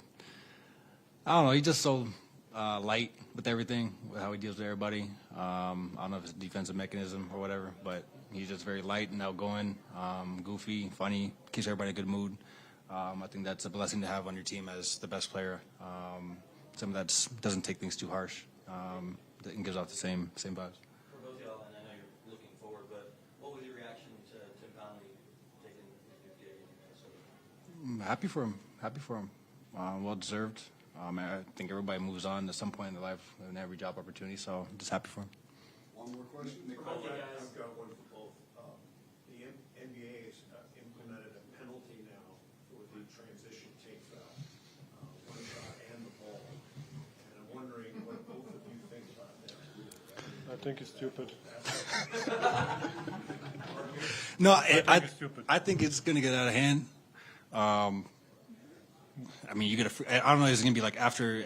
How are you going to tell the difference between a fast break and not? Like, what do you? I don't know. What's the definition of a fast break? So if I turn it over, it's automatically take foul? No. They say There is a lot of empty space. But how you can know that? they're coming on Thursday to tell you guys. All right. Well, there you go. When the other team grabs the ball and starts. How he can know that? I don't know how you're going to differentiate a fast break. Like, if somebody's on the floor, you're going to call That's it a a fast tactic. break. That's a tactic. That's Yeah, how. I don't know. That's part of the. They're just trying to change. I don't know. I just play. I just work here, guys. No, I think I like new things that they want to put there, but I think there is a lot of things that they need to change. Bigger than that. things, and then a take foul. Huh? I don't want to get fined. Just one more comment. It's the rule they use internationally, except I think it's 2 shots in the ball, so it discourages. Even they have the same rule. They have there's like what's the name intentional foul. But even that's why I'm telling you it's stupid because they don't you cannot tell the truth. You cannot tell the difference between do I want to make a foul? Do I want to take the ball? They say there is a rule if you want to go to the ball, but I think you cannot see that. Last one, Mike. Sorry. Thank you. Nicola. That same question that Mark just asked Jamal about you. What is your favorite thing about Jamal away from basketball? Just that relationship. I think mindset, just how his mindset. Like he was, I think maybe I'm wrong. Like when he was injured, he was not having the same, not mindset. He was a little bit down. Let's say like that. He knew that he cannot be on the floor. He knew he cannot help, and he's a dog. He's the competitive guy. Who is always want to be there. And now when he's back, you can see the change of the mindset. Even in these like 20-30 minutes, you can see that like the energy in his head is different. Mm-hmm. Yes, sir. Hey, you guys.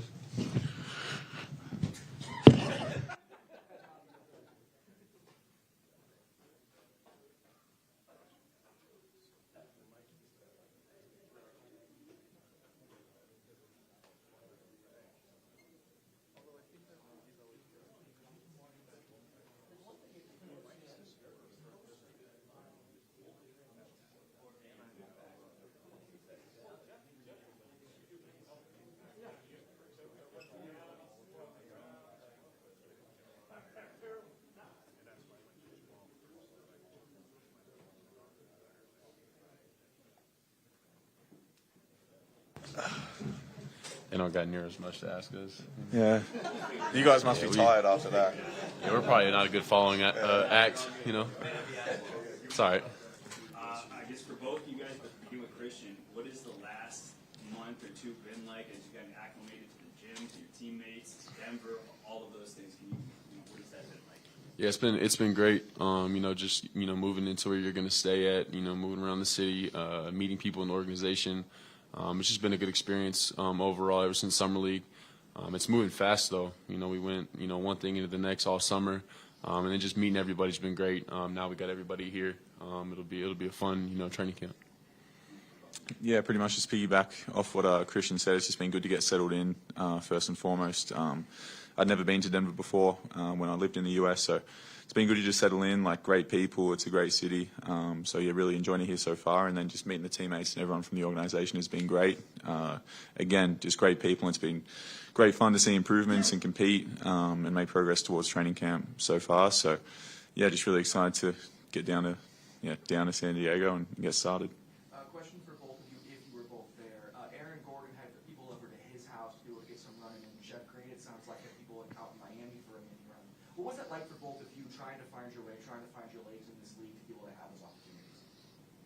Yeah, I think it was a good experience. Obviously, Jeff had us out there first in Miami, just getting to work out, play a little bit with them and meet Jeff. Obviously, those are guys, you want your career to model after a little bit. So try to take a little bit from, each one of them. So the guys have been really welcoming. Like you said, just meeting all of them. They're all really good people around the organization, all the players, all the coaches. So it's been a good experience. And then going out to Aaron's, with more people than we're in Miami was great. Just to be around everybody, get to see everybody's personality a little bit, play a little paintball, things like that. So it was fun. Just meeting the guys and have everybody in the same spot's been a good experience for me. Has anyone been particularly vocal and welcoming with you guys, just sort of hitting you up, giving you advice, this or that? I mean, it's hard to single out. Like, honestly, everyone's been great. Like the vets, like obviously Jeff having us in Miami's a big deal, and then AG having the whole team and sort of organising that whole day was big time him as well. But like front office staff, like we've had plenty of dinners. Guys are always available for us, like making us feel welcome, and if there's anything we need, like there's people right there to help us out. So I think that's been the biggest thing. It hasn't really been one person; it's just been the whole organisation and sort of feel of it all so far has been really positive. Jack, having played professionally already, how does training here at the NBA level and with the NBA organization differ from your experience in Melbourne? I feel like my experience at Melbourne was pretty good in terms of preparing me for this step. I think like the level of basketball over in Australia is definitely continuing to rise, and I think playing in the NBL with the physicality and the level of talent that we have over there now really prepared me well to make the transition to like play with my national team and then play in summer league and do well, and then now prepare me for this preseason and training camp sort of time frame. So I mean, it's like obviously the level of talent's different. The shot making and individual talent over here in the US is at a crazy level, obviously within our team as well, with Jamal and Mike and Yogi. Like we got talent, but like my time in Australia, like I had some great vets around me. I feel like I really was taught well how to be a good pro, and that made the transition to coming back over here to the US, I think, that much smoother. This is for both of you. I'll start with you, Christian. Coming out of summer league, was there anything specifically you wanted to focus on between that point and this point? Yeah, I mean, obviously there's parts of your game that you want to get better at. For me, obviously, I want to shoot the ball better from three than I did at summer league per se. But just improving, being around guys that have been pros for a long time. You tend to learn a lot, and you just learn so quickly. Obviously, it's a different game than college. You do a lot of things different, but just learning from each guy that I come in contact with is something that I focused on. There's a lot of good people in this organization. That's what I've learned. Just being in Denver for a short time. So just trying to take a little bit from everybody. Christian, where do you see yourself slotting in to the rotation? Do you think you could be in competition for one of those backup spots off the bench? Yeah, I'm just excited to get there and compete. Obviously, we're going to San Diego, and that's what we're there for, to compete, to get better, to learn. And that's what I'm excited for. We got a really talented roster, like Jack said. We got guys at each position that are really talented. So I'm excited to see what the team shapes up like. I think we're going to win a lot of games, and that's what's important to me. Obviously, my whole career, that's what I've been focused on, and I'm excited to win, excited to see what each person brings to the team, and obviously bring what I have and my impact on the court. To piggyback off that, Christian, have you been told that you are in the running for a position battle? Has there been any kind of indication given to you in that regard? Nah, nothing's promised. It's a league. You have to go earn things. You have to go take it yourself, and that's part of my job is to go out and do those things. Like I said, improve every day, and just prove who I am as a player, and bring what I bring, to this organization every day. Day in and day out. So just come in, compete every day, play hard, and let things, shake out how they will. Obviously, I'm going to compete. I'm going to, try to get one of those spots, and that's my goal. But I'm excited to win. I'm excited to grow, as a team more. Hey, Christian, is Kansas a football school now? Oh yeah, we've been at football school though. People just weren't watching. We got a Heisman quarterback. We're probably the best. Got the best offense in the country, best coaches in the country, and yeah, we're a football school for sure. We'll be 7-0 here soon. Duke, bro. Huh? You guys almost lost. That was to probably Duke. the easiest game. Duke was probably the easiest game we played all year. I don't know if you guys watched. Duke ain't even a football school. Sold out. This question is for both of you guys. Is there any specific bit of advice that has stuck with you during, like, from the process when you guys were with the team, signed with the team, to now where you're starting to get everything going? I mean, it's hard to reflect on the advice I was given at this point, but it was just told it goes quick. And I mean, I'm already in my 3rd year as a pro now, and feels like yesterday I hopped on campus at Duke, and it just goes quick. So I feel like just trying to savor each moment, each day. Have good relationships with your teammates. Just have fun, enjoy it. What an opportunity, what an experience. So yeah, really just trying to make the most of it, compete, have fun. Yeah, savor it. Christian, are you a Chiefs fan by birth? Because you have to be when you grow up. There's a lot of cameras in here. No, I'm sure you know. Nathaniel Hackett went to your high school, so does that give you a little bit to pull from? I'll say it actually. I'm not a Chiefs fan at all. I don't have to be a Broncos fan either. I happen to be a Tom Brady fan. I don't know if that probably ruffles people's feathers a little bit. But I like Tom Brady. I like certain players like Cooper Kupp, Christian McCaffrey. Those are my favorite players, but I'm not a Chiefs fan. I'm not a Chiefs hater, though, either. I like to see them win. The city's great when they win, but I'm not a Chiefs fan by any means. They're going to kill me for that, but yeah. I got to say it. I got to be honest. That's crazy. Yeah, it hurts. Question, Jack. Has anyone broken your 3-point record upstairs yet? No, especially not this guy. Yeah, no. Hold on, don't do that, first off. No, I'm playing. You've been shooting that thing, but no one has. What's the record? Can you explain what this contest is or this drill is? He's the best shooter on the team. I mean, I got a few. There's more than one. Okay. You got a lot. But there's the Nuggets 100, which is a series of shots off the move. The record for that's 83. That's you? That's me. And then we have the Easy 50, which is just 5 spots, 10 shots from each spot, and you score out of 50. So I have that one as well, 47. And then there's the Easy 100, which is 20 shots from 5 spots, scores whatever you make out of 100. And I got 88, which is the best in that as well. And I'm not far off the other two, but I'm pretty flat that I don't have them. Have Jamal and Mike told you they're coming for you? Mike's been trying to tell me, but He's more worried about me. Okay.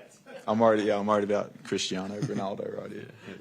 When does that end? When is it officially I think today. What? The record? The shooting stuff. Oh, yeah. Yeah, I think it might be too late for the other I guys. wasn't paying attention. I might, yeah. Jack, with your past experience, pro experience, when I caught you in Vegas, you said you weren't nervous. Has that experience helped you now at training camp with an NBA team?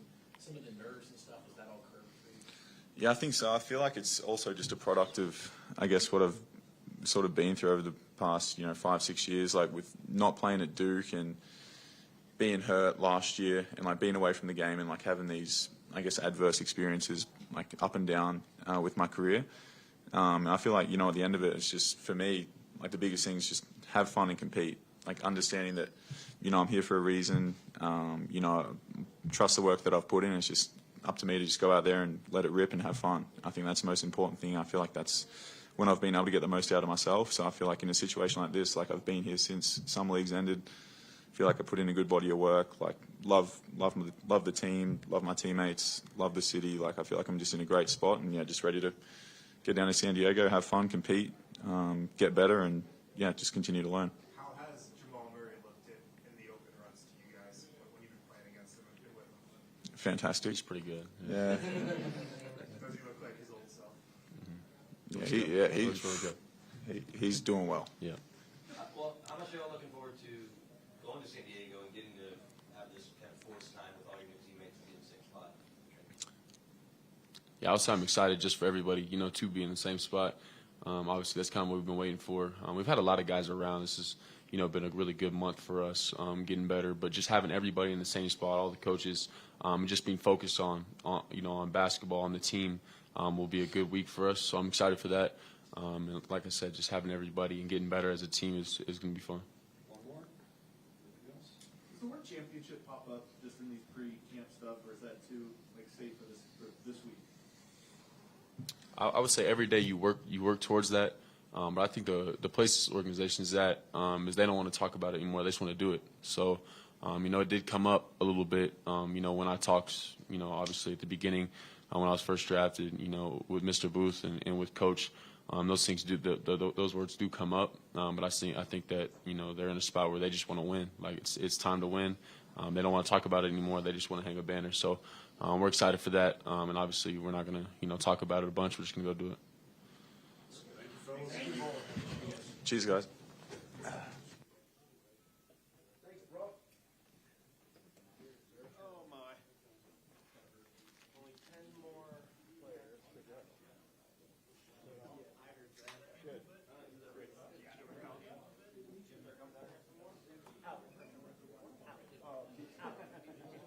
What a traitor. What an unbelievable traitor. A Jayhawk, Naji fan? Are you kidding me?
take it. They pay you $7 million, and you're in a more stable conference. They got money, and the Big Ten is more stable. Like I wouldn't blame them.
What does it say that like the professional athlete goes and gets the fruit, and all of us chips in the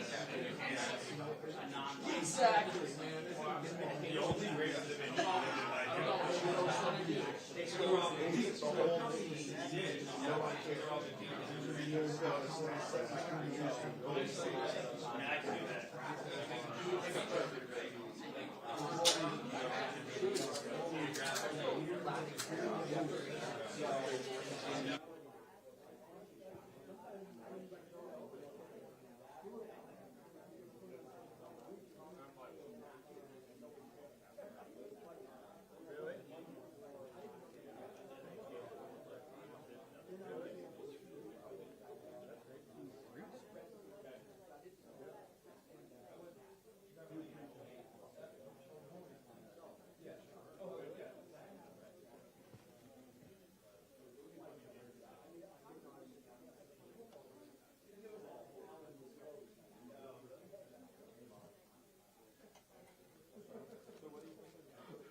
No, we're talking about the American. Well, they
What's up, brother?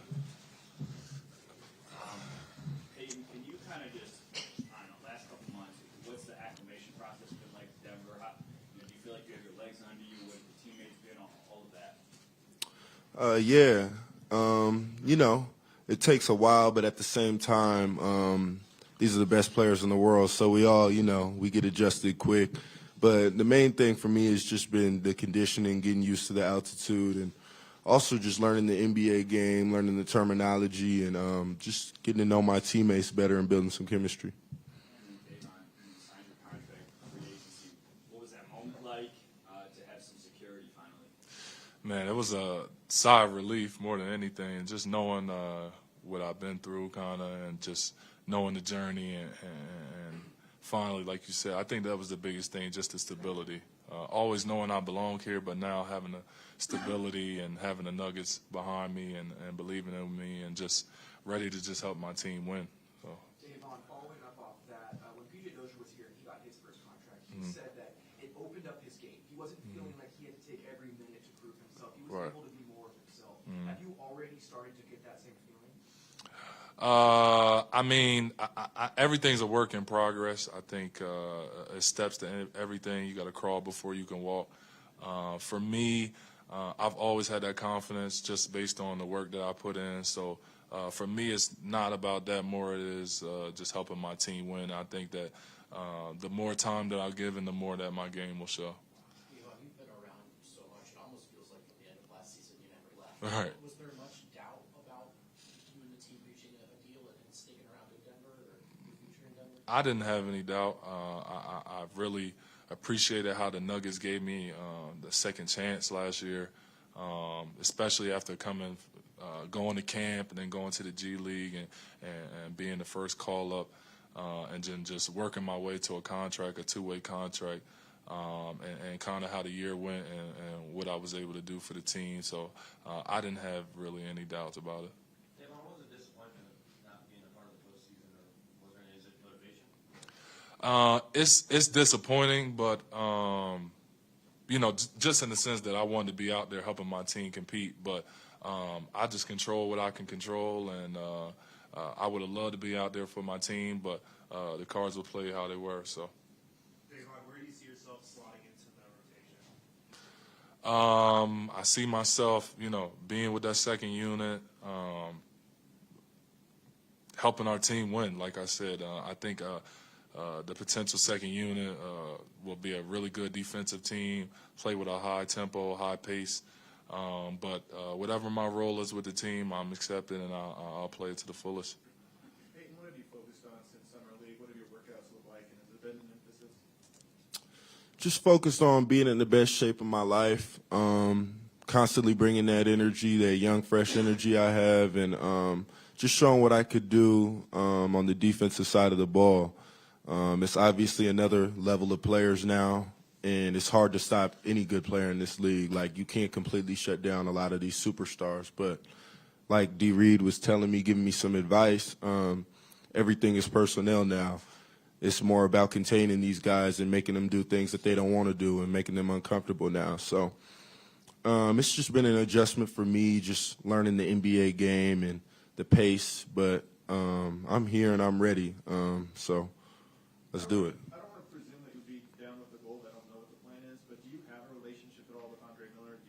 What do you know about them both being SoCal guys? Yeah, being from LA, I've had the pleasure of meeting Coach a million times. Me and him have chopped it up. He came to the practice facility a few times while we've been working, and I just talked to him as they were trying to figure out who's going to get that job. But I had a good feeling about it. He's a great guy. He's obviously done a lot in Denver, and he has the respect of our entire staff and our front office as well. So we can't wait to have him. He's a great addition, and I look forward to having more conversations with him.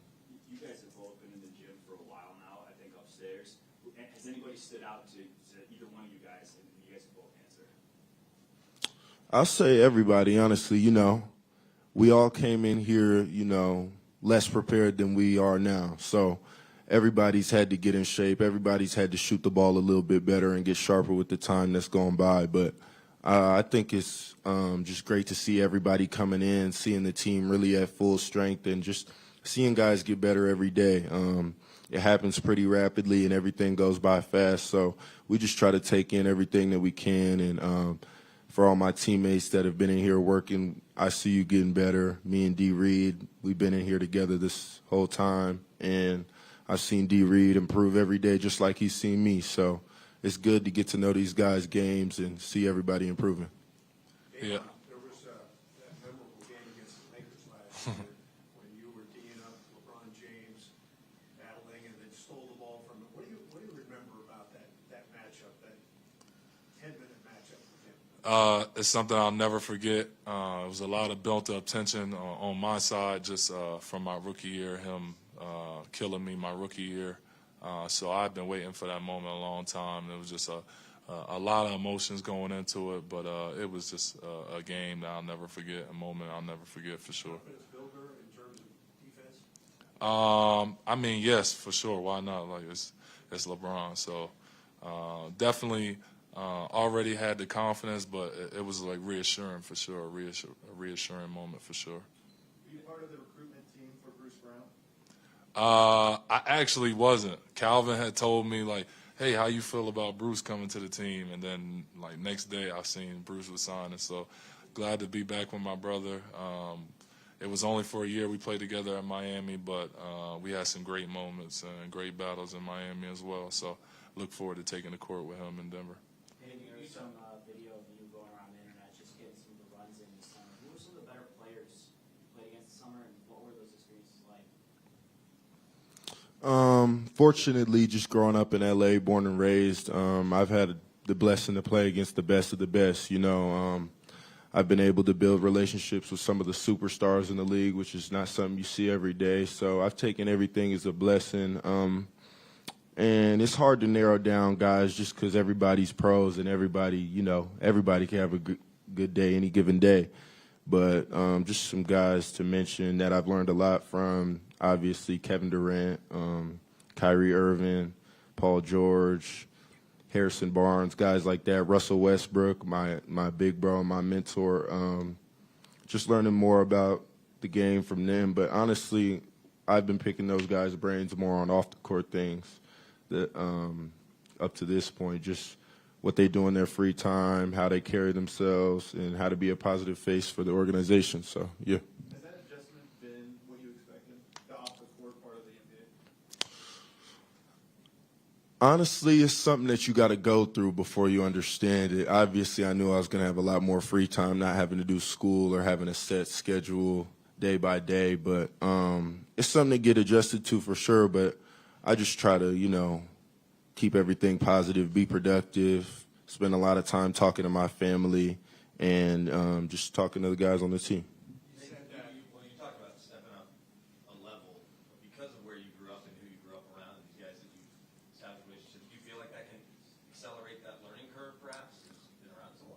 Absolutely. I mean, I think it mostly comes from the mentality. You know, I'm not scared of nobody. I'll line it up with anybody. And I feel like having that mentality just makes me that much more ready to play NBA basketball. So when I go out there, my teammates know, my coaches know that I'm not scared of any challenge. I want to guard the best player, and I want to take that challenge every game. So it's definitely done its part in helping me get prepared for the league, but I've just been mentally preparing myself for a long time to be at this point.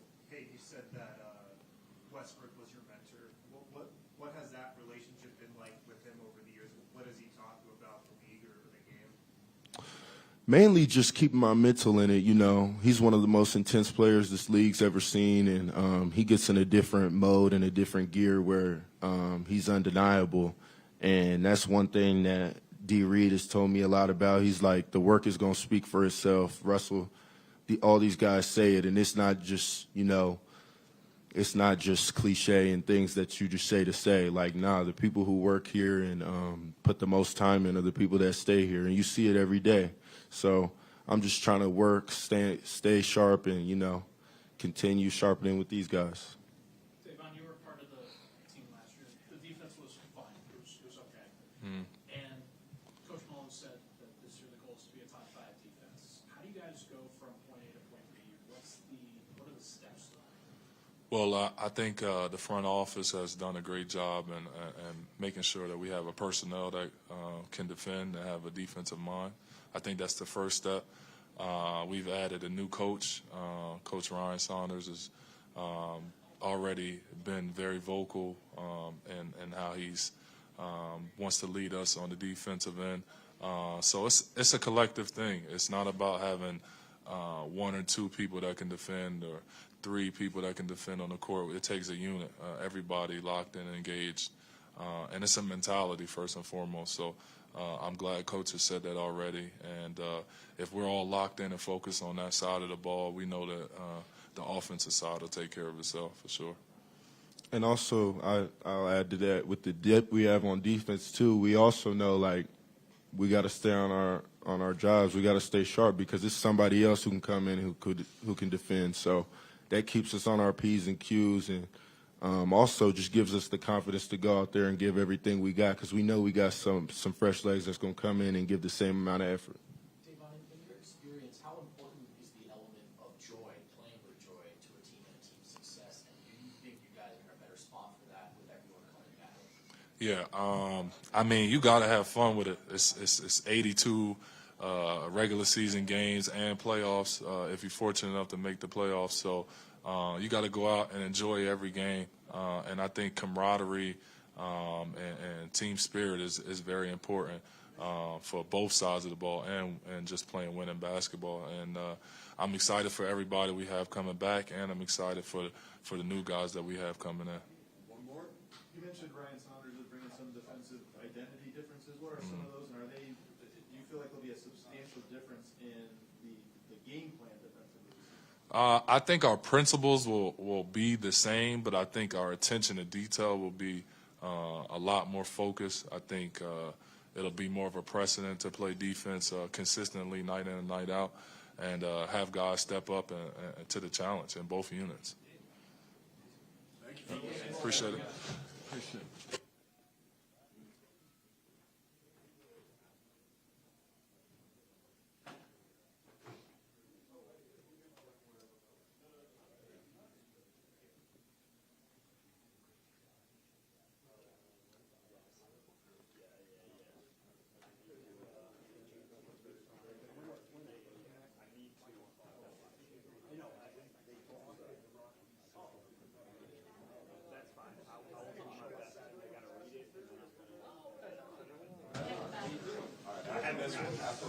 Yeah, nice. Orlando is nice. Yeah, hell no. Let me put this down. Honestly, to this day. Oh, you still got your place? Yeah, for sure. You renting it out? Yeah. That's what's about. Oh, my fault. Now that everybody's back healthy, you probably will not be defending at the point of attack as often as you had to last season. What are the differences for you personally that you have to kind of alter to be able to move back towards the rim and not be up at the three-point line defending guards everything? Well, I feel like I still will be guarding the point of attack. throughout the game. You know, it's nice that we're going to be able to switch people on and off, and give people different looks. I know that's like the most difficult for me when I'm trying to play offense, is when you see multiple different bodies, you know, and you got to keep sizing people up. So I'll still be there, but as far as guarding, I'll be guarding more like post players, 4-man, setting pick and rolls. But we're going to be able to switch. We switch 1 through 4 anyways a lot. Really, I'm just going to look to use my physicality. I'm going to pressure the ball. I'm going to be up into the ball all year long and then force them into the rim. Aaron, to follow up on that, how excited were you when you guys got KCP, when you guys got Bruce Brown, other defensive pieces that, you know, the versatile component can also take a little bit of, you know, weight off your shoulders? It's big. You know, they're hard-nosed players with high IQ, understand how we want to play, and they play both ways. You know, they play offense and defense, and you can never have too many of those players. Aaron, when we heard from you after the Golden State series last year, I think you said you plan to spend the offseason really being a student of the game. Can you kind of take us into what that looked like this summer for you? It was just going through synergy, really. Going through my 3 worst games, going through my 3 best games. With my agent, with some of my player development guys, and just looking at all of the like statistical categories that said I was either average or just good, and trying to bump those up to excellent. And just kind of downloading after the playoff series as well, what happened, where we went wrong, where we could attack better. So I feel like I've become a more efficient player mentally. I feel like I have raised my level of IQ. Aaron, how much will having Jamal and MPJ out there hopefully every night or most nights make your life easier on the offensive end? What do you mean? those are those 20-point scorers. Those 20 a game, man. They can put up 20 in a quarter. We got multiple guys that put 20-plus points up in a quarter. You put that on the floor, and you know, it's hard to keep track of everybody. You know, Jamal is somebody that you have to double. Mike is somebody that you have to be up on constantly. Jokic is somebody that you have to double. And if we get a mismatch, I'm somebody that you have to double in the post as well. So it's gonna be nice. Like I feel like I'm gonna be able to fly under the radar almost. And then that's kind of like where I like to get my points, anyways. Get my buckets. I don't need plays. You know, I like to be spot up. I like to cut. I like to run in transition. I like to get put back. So.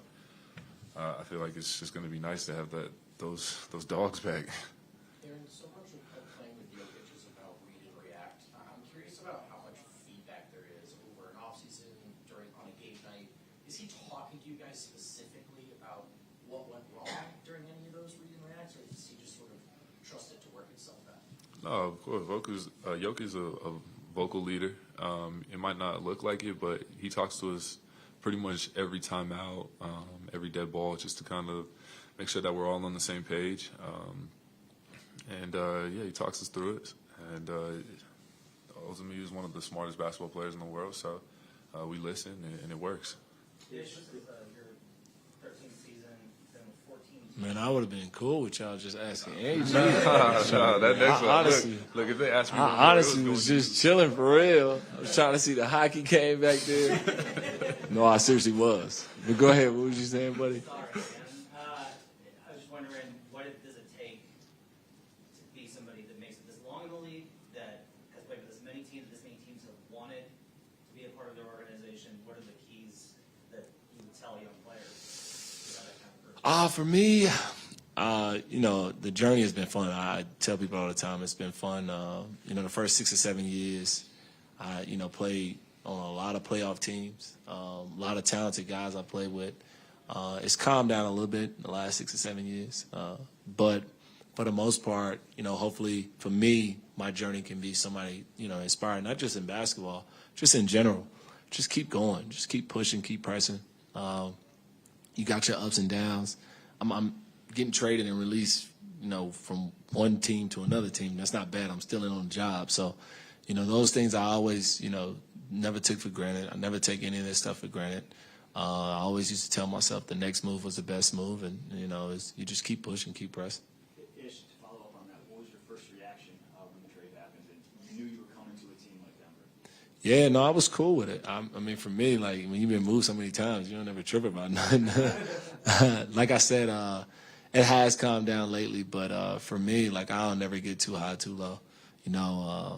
I just kind of, it's a full season, it's a long season, and that's how I've kind of done my life. So I was excited about coming back out here in Denver. It's talented guys, AG, and got back-to-back MVP. I mean, the list goes on and on and on.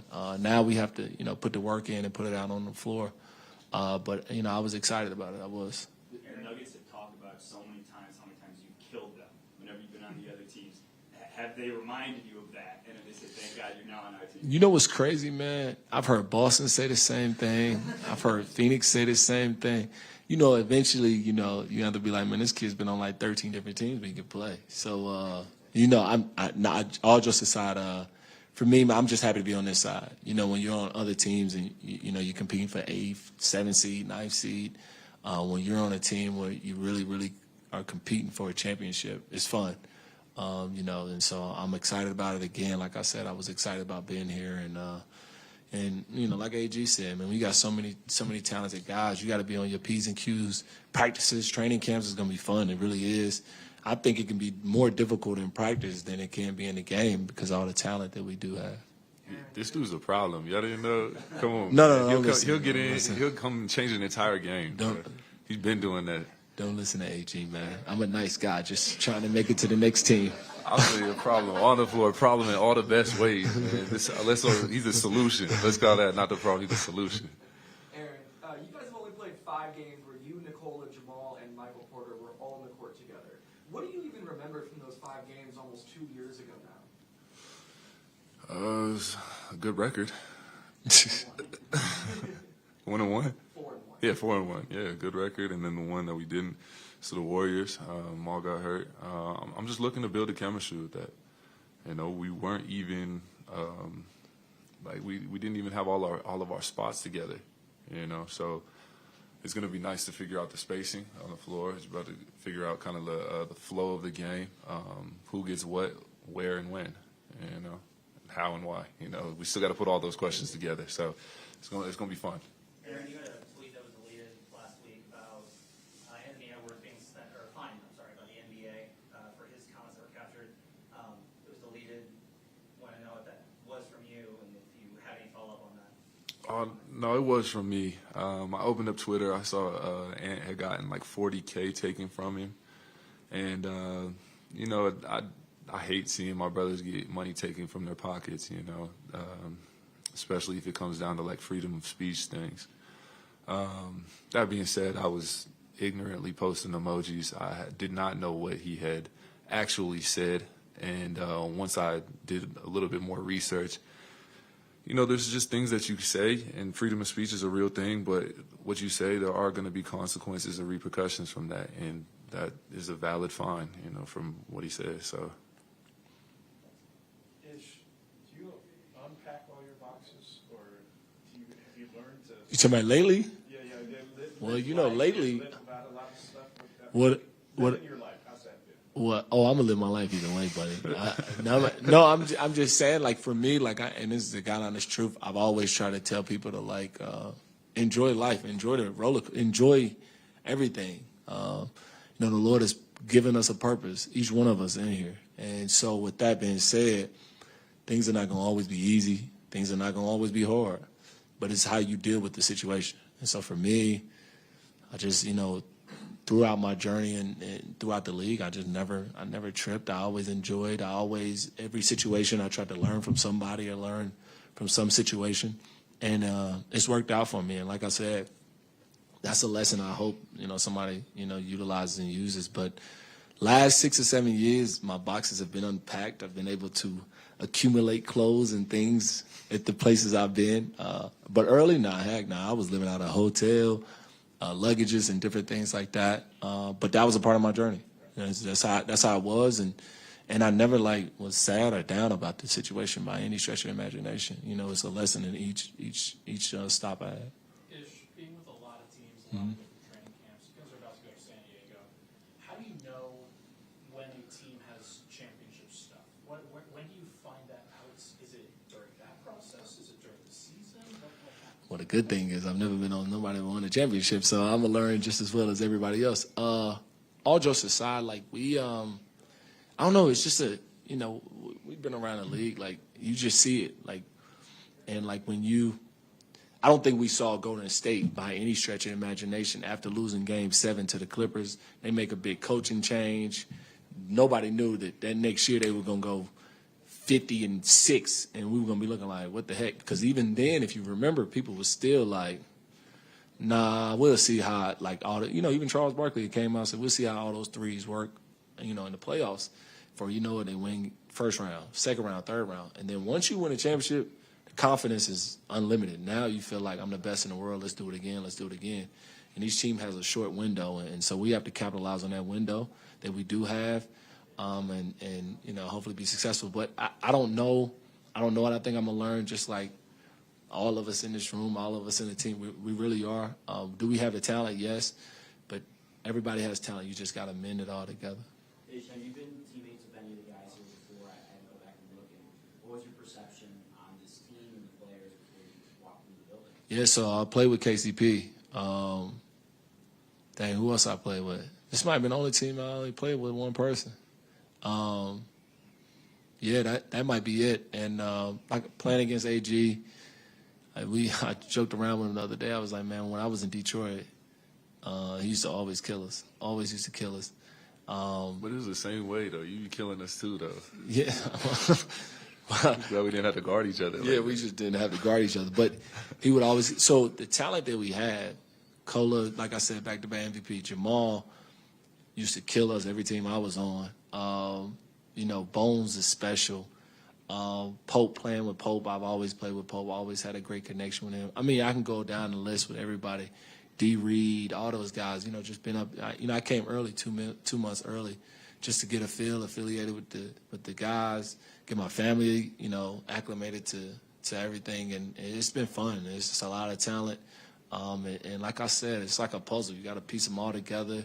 Combination of guys got to work together. It's all those things, and Coach, he has every night he has a lot of talent at his disposal that he can choose from, and so it'll be fun.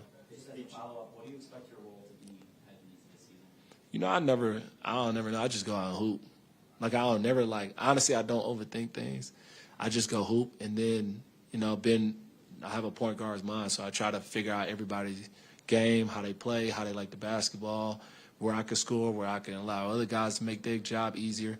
So for me, I'm just constantly dissecting things, and then when I go hoop, it's just kind of a feel. And so and especially with this team, there's so much talent. One time you might be on the ball, one time you might be off the ball. So it's just so many different things. So you don't know, and the season is so long. One game, you might be a starter. The next game, it's just so much that goes on. Somebody might get hurt. We would have never known Jamal got hurt 2 years ago. Everybody thought, so it's so much that goes on. So for me, I don't like to pinpoint one thing. I just kind of just flow. How cool was it to host, half the team or something at your place, A, and B, who's the best paintball player? Okay, I like to apologize. I didn't come to that. I would like to apologize publicly. I had a wedding anniversary. I apologize. Man, ball is life, man. The wedding can wait. She'll understand. My wife would have killed me. It was good, man. A lot of the guys said they'll do it again. It's going to be hard during the season. We play so much. You got to get rest. You got to get off your feet. All the time you're not playing, you're really recovering. But just to have people come over to the crib and have a safe place to play ball, it's unreal. It's unreal. I mean, the talent level was there. The facility is coming along, so it's a dope crib. Yeah, is that actually a garage or a court? It's a warehouse. Oh, okay. Yeah, so it's a warehouse that I turned into a loft. I guess I keep my cars in it, so technically it is a garage. And then what about paintball? We heard you guys went to play paintball afterwards. Is anyone a sniper? I'm a beast at paintball. Are you? Yeah, I'm not even going to hold you. I'm tough when it comes to paintball, man. I was headshotting, I was running up on people. One more, we got other guys. Is there a different sense of excitement heading into this season than there was last year with everybody healthy, some of the new additions? Is there just a heightened level of excitement or a different vibe heading into this season than last season? It's a different vibe. I think we got some of our guys back. You know, we got Jamal back. I think that's kind of what picks the vibe up. Level of excitement, I'm always excited. You know, we're always excited. But I think for me, it's kind of a certain level of calmness, just because we do have so many great guys on this team. We have such a talented roster, which is deep. So, you know, you can lean on your brothers on this team. So that is bringing me a certain level of, like, peace. Awesome. Thank you, guys. Appreciate y'all. Thank you.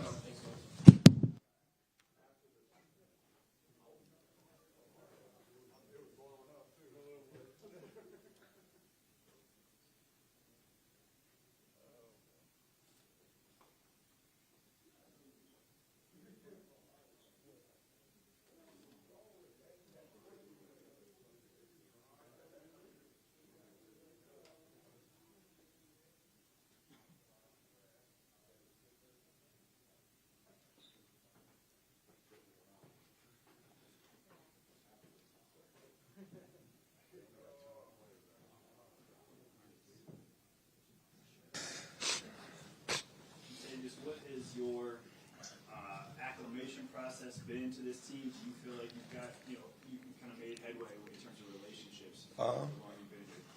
I feel like I've been doing a great job as far as, like, you know, getting to know everybody, and just, you know, being friendly and just, you know, trying to just create some good spirit here. But it's been good. They've welcomed me with open arms, and every day I come here I feel excited. So it's been good so far. What have the runs been like upstairs? Oh, they've been good. As far as my breathing, but it's been good. I think that's my biggest thing right there, just as far as just getting my breathing right, you know, to get acclimated to the air and stuff like that. But no, pickup is going well. Glad to have Jamal back, and just good to see Michael Porter, MPJ out there playing and stuff. So we're looking good. Zeke, earlier Coach Malone talked. He talked about how they were kind of trying to make you a forward before, and they had stopped doing that. That you are not a forward. They're going to let you be the big man that you've always been. Does that give you confidence that you can go into your role and be able to do what you do without having to adjust or change to a different style? Yeah, I mean, I feel like on offense, you know, I've gained a lot of weight this summer, so I'm a lot stronger in setting screens and rolling. But I feel like my bread and butter is still, you know, picking and popping, being wide open for a knockdown, a shot, corner, or wing or whatever. And on defense, my versatility. So even though I'm stronger, it's not like I'm slow or anything like that. I'm still a versatile defender, someone who takes pride in guarding, especially guards, and switching onto them and being able to lock them down. So I think just because I've gotten stronger doesn't mean I'm just a center, so to say. So, yeah. How much muscle have you put on? Put about 10 pounds. I've been here all summer, so I had a lot of work with Felipe and the strength coaches and even the trainers too, getting my body right, getting stronger, put on good weight. I mean, it wasn't bad weight. It's here to stay. So I'm happy with how the training has turned out for me. So yeah. Y'all haven't seen this before and after picture?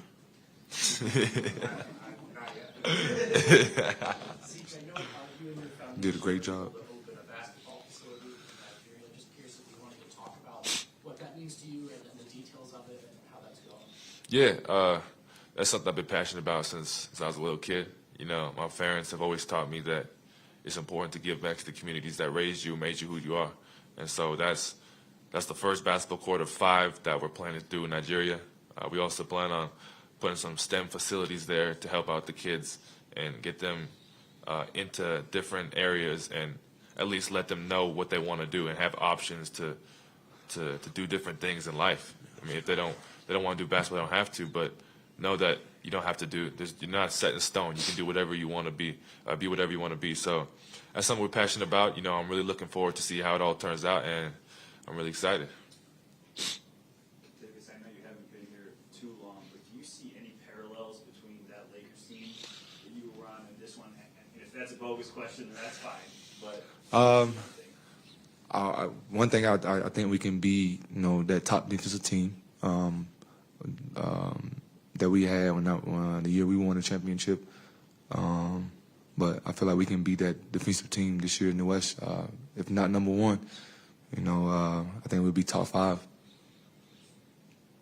Davis, what made you want to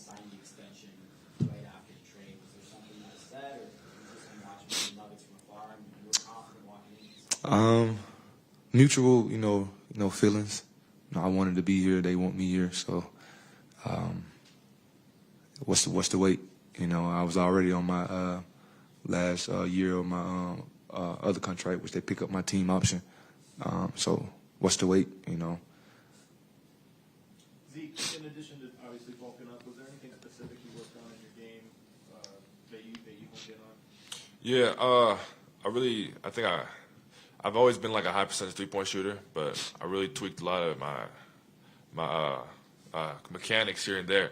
Not major changes, but like small things here and there. And I've noticed it's really helped my shot a lot more. I was like a 40-something%, 45, 46, something like that, on low attempts. And so I'm looking to increase the amount of attempts and show that I'm a more versatile shooter than just stand there. I can shoot on the move, catch and shoot, different things like that. So I feel like that's something I also really worked on, and I've seen a lot of growth in that area as well. Yeah. Zeke, do you envision yourself competing at backup 5? I don't know if you have a forecast for yourself, but have they told you anything about that position battle? I see myself more as a 4 than a 5. I mean, I can guard the 5. I can play the 5, but I think I'm best and I'm most comfortable at 4. That'll just allow me to be more of a versatile player. I feel like, and utilize my talents to the fullest as a 4. So yeah. Coach Malone said that it was probably their fault for trying to square back around holes you playing 3. So was it comforting when they're like, no, we want to move you back to big? Yeah, I mean, at the end of the day, I think they was saying that because I can guard 3s. If we need me to guard a 3, I still feel like I can guard anyone. So I don't think.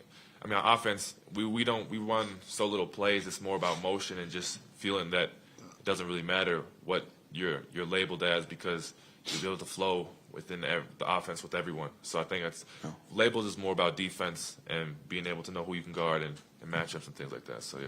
Zeke, you mentioned that you put on muscle and it will help you set screens. Is that a point of emphasis this offseason for you? Setting screens? Yeah. I put on muscle to get stronger, really. I mean, that helps you in all aspects. Made me faster, helped me jump higher. When you're going for a rebound, you can move by. It's a lot easier. Setting screens, off-ball screens, on-ball screens, that also will help as well. So, I mean, getting stronger isn't just about setting screens. I mean, it helps you in all aspects of your game. Question for both of you. There's been some talk about how strong Ryan Saunders has been early on as a coach and what he's brought to this team so early. What have your guys' perception been of him so far? Of Ryan? I met Ryan like for a week. He was when I was in D.C. He was shadowing Coach West at the time, and just from then, seemed like a pretty chill, collected guy. Now I'm just, for me, it's just now I'm still getting to know everybody. So right now he just seems a good person to me, and know what he's talking about, and get his work done. For me, he's a Minnesota guy. So I'm from Minnesota as well. So we kind of had that connection from the start. When I went to Minnesota for a little bit, he helped out with my camp over there. So I mean, he's really passionate. He's got no ego. He's a very humble guy. He loves the game of basketball. I mean, when I had my camp, he was working with the little kids, like 8, 9-year-olds. And he's an NBA coach, so to be able to do that is crazy. Yeah. And he just loves the game. He's passionate about it. I mean, he's a great guy, a hard worker too. He's an honest guy, so I enjoy his presence. So yeah. As we found out, Jack White, I guess, is holding all these 3-point records in shooting contests. Is he the best shooter on the team? I haven't. Excuse me. I haven't stepped into that yet. So. Right, for now he has it, yeah. For now. I was just going to say, all that matters is game percentage. And still got to be able to put the ball in the hoop. But I'm looking forward to them competitions. I like shooting competitions, especially with my teammates. You make them fun. You get to talk a little bit of smack, but still make it fun. But I'm looking forward to competing and taking the top spots. You were with the championship Lakers team, and there was definitely a sense that you guys were the best team pretty early on during that season. What gave you guys that belief that you could be that, and how do you translate that to this? I would say this, before the season even started, the summer we had to I think it was around COVID when COVID started. I felt like we was the only team during COVID was still practicing together outside of the arena, pretty much doing everything together, but doing it by the NBA rules, of course. But I felt like we was the only team that was together the whole summer, and that carried over through to the season. And it was really a brotherhood. No one was like above anybody. We knew who our captains was, and everybody else just fell in line. What have some of the Nuggets guys told you about playing alongside Joker? How much easier he might make the game? Just be ready to shoot. I was told. Keep my eyes on him at all time because I know just playing against him, how he can pass the ball, and just defending. I'm going to be that guy that's going to defend, any position I'm put in and do it at my best. Do you feel like that's your role alongside the starting unit because you guys have so much offensive firepower? Yeah, and I've been in this role, for many years right now. So I know the role well, and I know how to play it to a T. So I'm just looking forward to it. Just playing with him. Can you get excited about a defensive group that will have maybe you and Bruce and AG and DeAndre out there? Yeah, that'll be an exciting group, and I'm looking forward to just even playing alongside Bruce, on the defensive end, and just getting after it together. So I know it's gonna be tough, but it's gonna be good. Challenging to come back to the Western Conference and some of the league players. Yeah, man, I think we can do it. As far as making it to the playoff, we're there. They was there. They didn't need my help. I'm just here to add, my 3-point shooting and my tremendous defense that no one really talks about a lot. So I'm proud on that, and I'm just looking forward to just playing with these guys. All right. Thanks, guys. Thank y'all.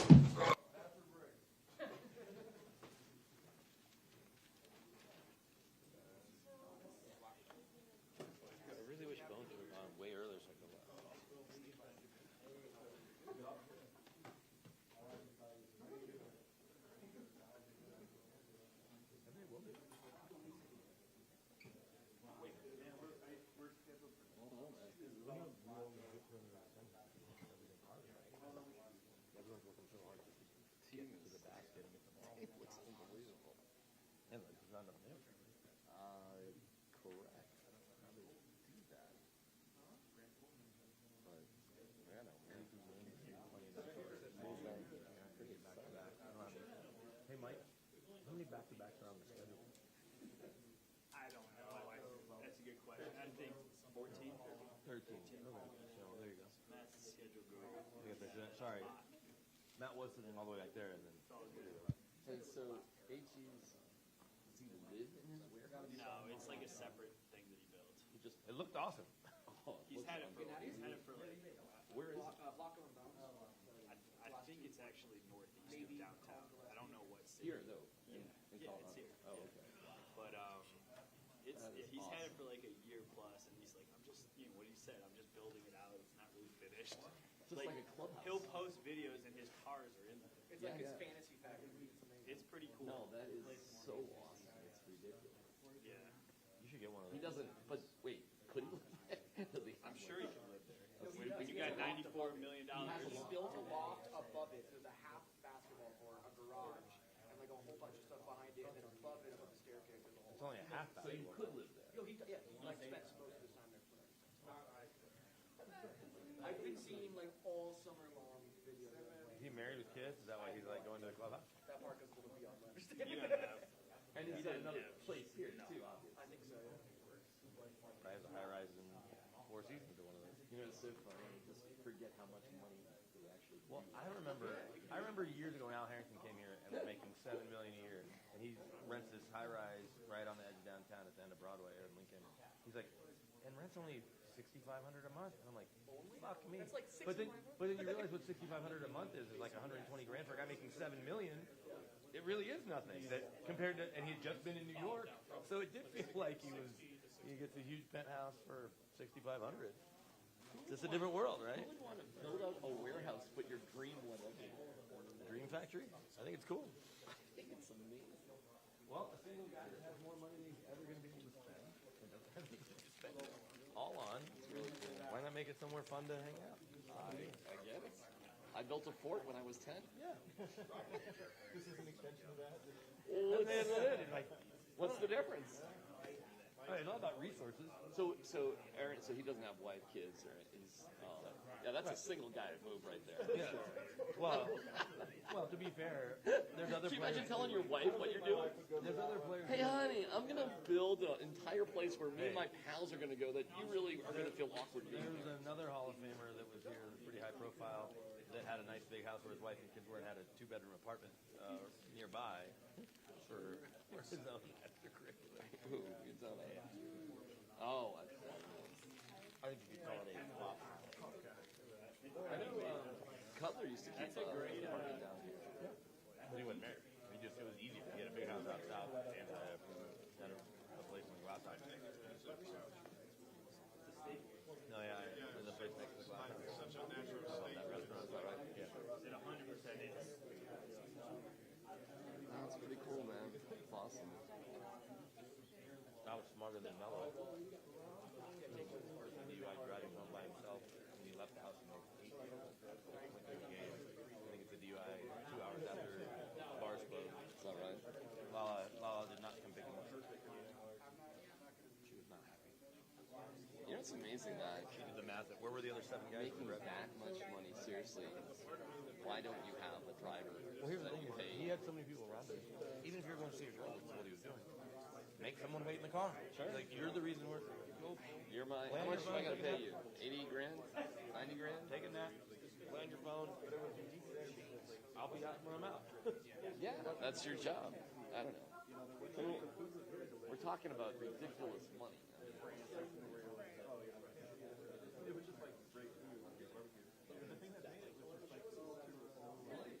million. How much money do you have to make a year to pay for a driver? Some guys just like ride bikes. Let me tell you the story that you haven't heard. And it was like, where else would I have gotten this story in this setting with this piece of this relevant? At least, so it's all of those things. Not like daily.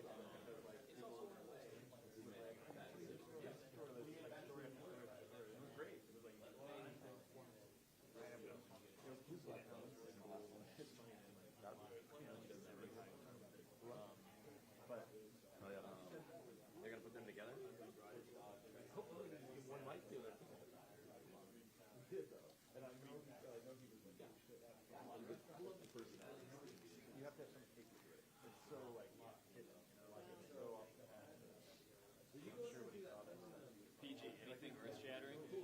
Sir, there's a lot. There's a lot to digest. I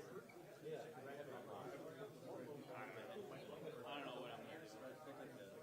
I think it is too. There's been a lot of noise, funny stuff, but like, Joker has help. Joker has help.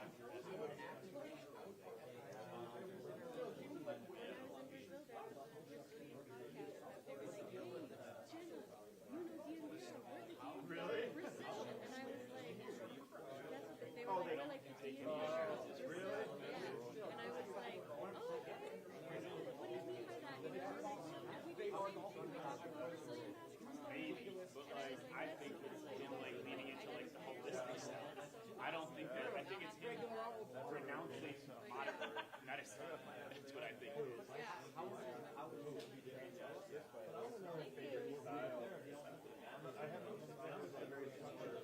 Now I just, every time I look at it, I'm like, Yeah. who's just missing the rest of my arm? Honest question though, did you Right. No, but he was like, and then also I don't want to take the careful route. I just Is what he like said when you asked about like, playing, like 82 games. style, like I see like a bear and an elephant done that way. Like Do I want to a do full it season that of way? years. Didn't know really like how to make it I sharp. would have done it. I was just like, no, he's smart, but like I just think they're. Malone said they're gonna. And this guy, like, I literally walked in. Maybe not, but Malone said they're gonna manage him. Like he'll probably top out at maybe 70 games, maybe 65 I showed him, like, I see, like, this background Yeah, one for sure. before, like, on a But, different like, animal, and I was like, I like that. You know, I feel like his opinion is AMA against I didn't medical know where I was advice, gonna get it. I almost and it's got just it like ready. tough shit. Like, just to show him. But I was Yeah, like, he's like, I don't trust doctors. Listen to them. I'm like, Yeah. excuse me. What do you think? What are you getting? You don't need it. You don't. I mean, but the thing about his leg is that it was related to his leg. He had energy. That makes it. His like leg was not somewhere. I don't know which leg it was. Like his was not responding when his back went out. It was like a whole. I would never wear it. It reminds me of like It's all related. Hamstring. Like I don't. You know, That's what it. your whole I like both back. Your And then the fucking free body for I don't know. But he's just like skeptical. Like he should trade him.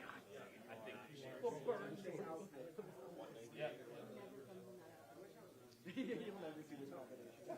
He's like, your dirty hand is getting on my white shoes. They 100% could have gotten James Harden. Which, like, you can debate what you want in Houston. It was crazy. I don't care. It is deep. Like, they would have Like, traded I him can for, see the logo. for Harden. I think the Nuggets were like, we don't want Harden. Oh, okay. Which I think is the right move. Who? Oh, Jalen Green. Yo, Malone decided. That was my sense. So Jalen Green and the minutes. And I said he said Jalen Green led all the played the under less minutes. I wrote that.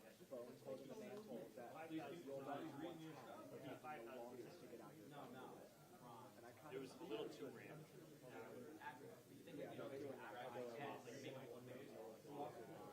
I think it's like get back into this.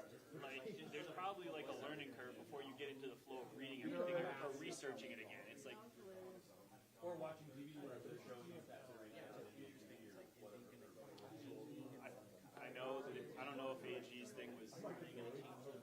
I'm pretty sure AG's thing was authentic. The thing with the homophobic tweet. Did you know what I'm talking about? So he put thumbs down to Anthony Edwards is fine, but I had heard he had no idea what he was commenting on, which is raises the question, why the hell is he weighing in? He said Anthony Edwards has been fined $40,000 for derogatory comments. The thing that he was tweeting, that he was quote tweeting about, didn't say homophobic. So he just put thumbs down. So everybody was like, what were the comments? Anthony Edwards like did a video on Instagram that just said he drove by some gay people and like said some shit that you shouldn't have said, and like widely disseminated. Tim had to make a comment. They had to, full bore.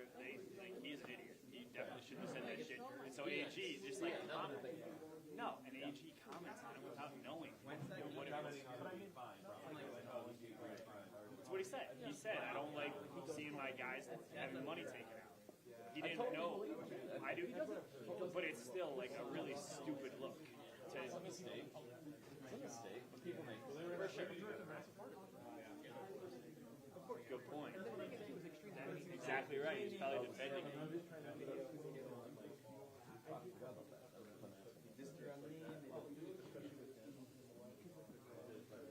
I made a mistake, He 100% made a mistake. And he deleted it. Except then, like 5 hours later, he tweeted something else that he also ended up deleting.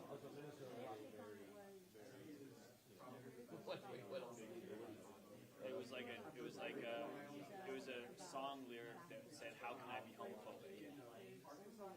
It's like you're fucking putting your foot. Leave it alone. What? Oh, Anthony Edwards is that dude's gonna be like a star, like a top 5 most media-friendly guy. People love him in Minnesota. The PR people love him. He's just awesome. Anthony Edwards. That dude's gonna be like, honestly, I think he's gonna be in a few years maybe one of the faces of the league. He's like me. Was his comment or video ignorant on his part, or was he? Yeah. Did he not really know what he was saying? That. Both of those things. He did like I don't know. He like drove past someone who was like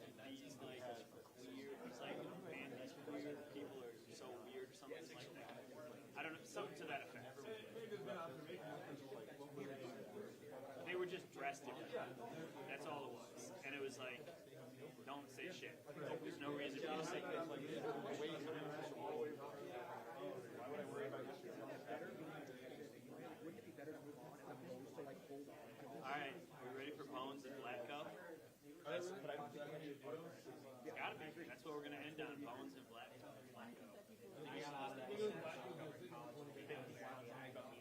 I know.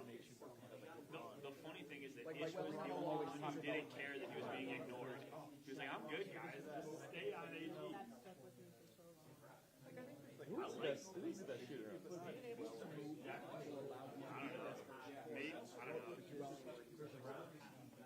Probably Porter and Jamal, but like. Say it again?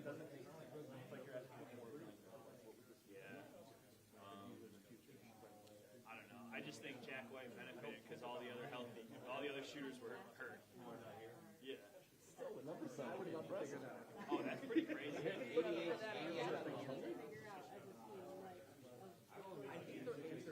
And he's like not, he doesn't seem like a shooter. He's like a big, burly Australian.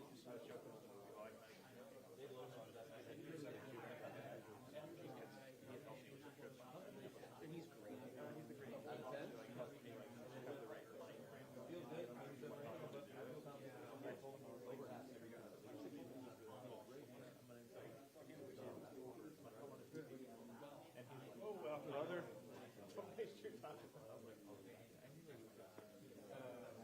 They're still thinking about it.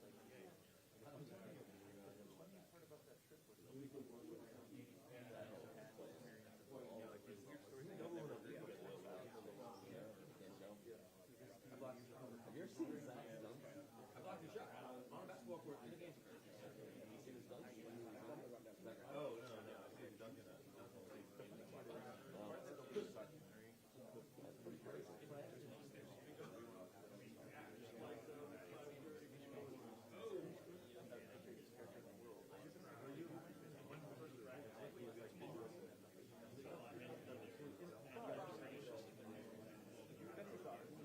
Yeah, that's a thought.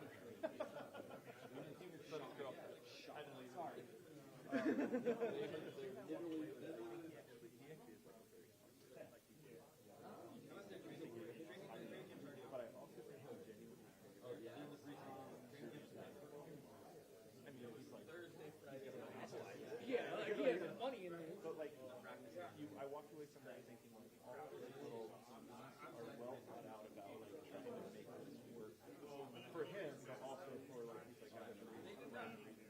And I think that he told me this whole Mega has produced a very good draft like Barcelona, Real Madrid. I was like, that's insane actually. I was talking to Marty about that. Major countries combined the past like 5 years. It's a double-edged sword. I'll bet you people hated it.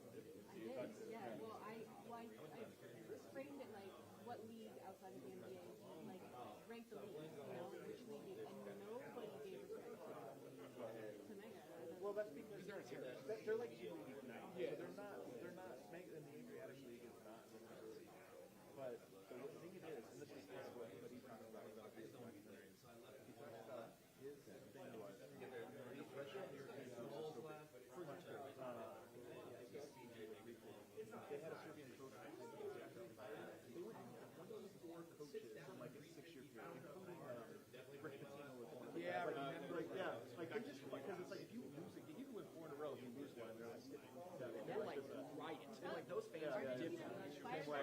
Yeah, in the preseason. But he's like that. He's like some players. It's like win now, and a lot of players. And so these people that look at the guys, I was like, winning will be all of the. It's my favorite thing about organization. All about it does. No system is perfect, and there aren't any players that are really practical. But I hear it's like that's guys. They're trying to win everything. It's like paid. It's paid.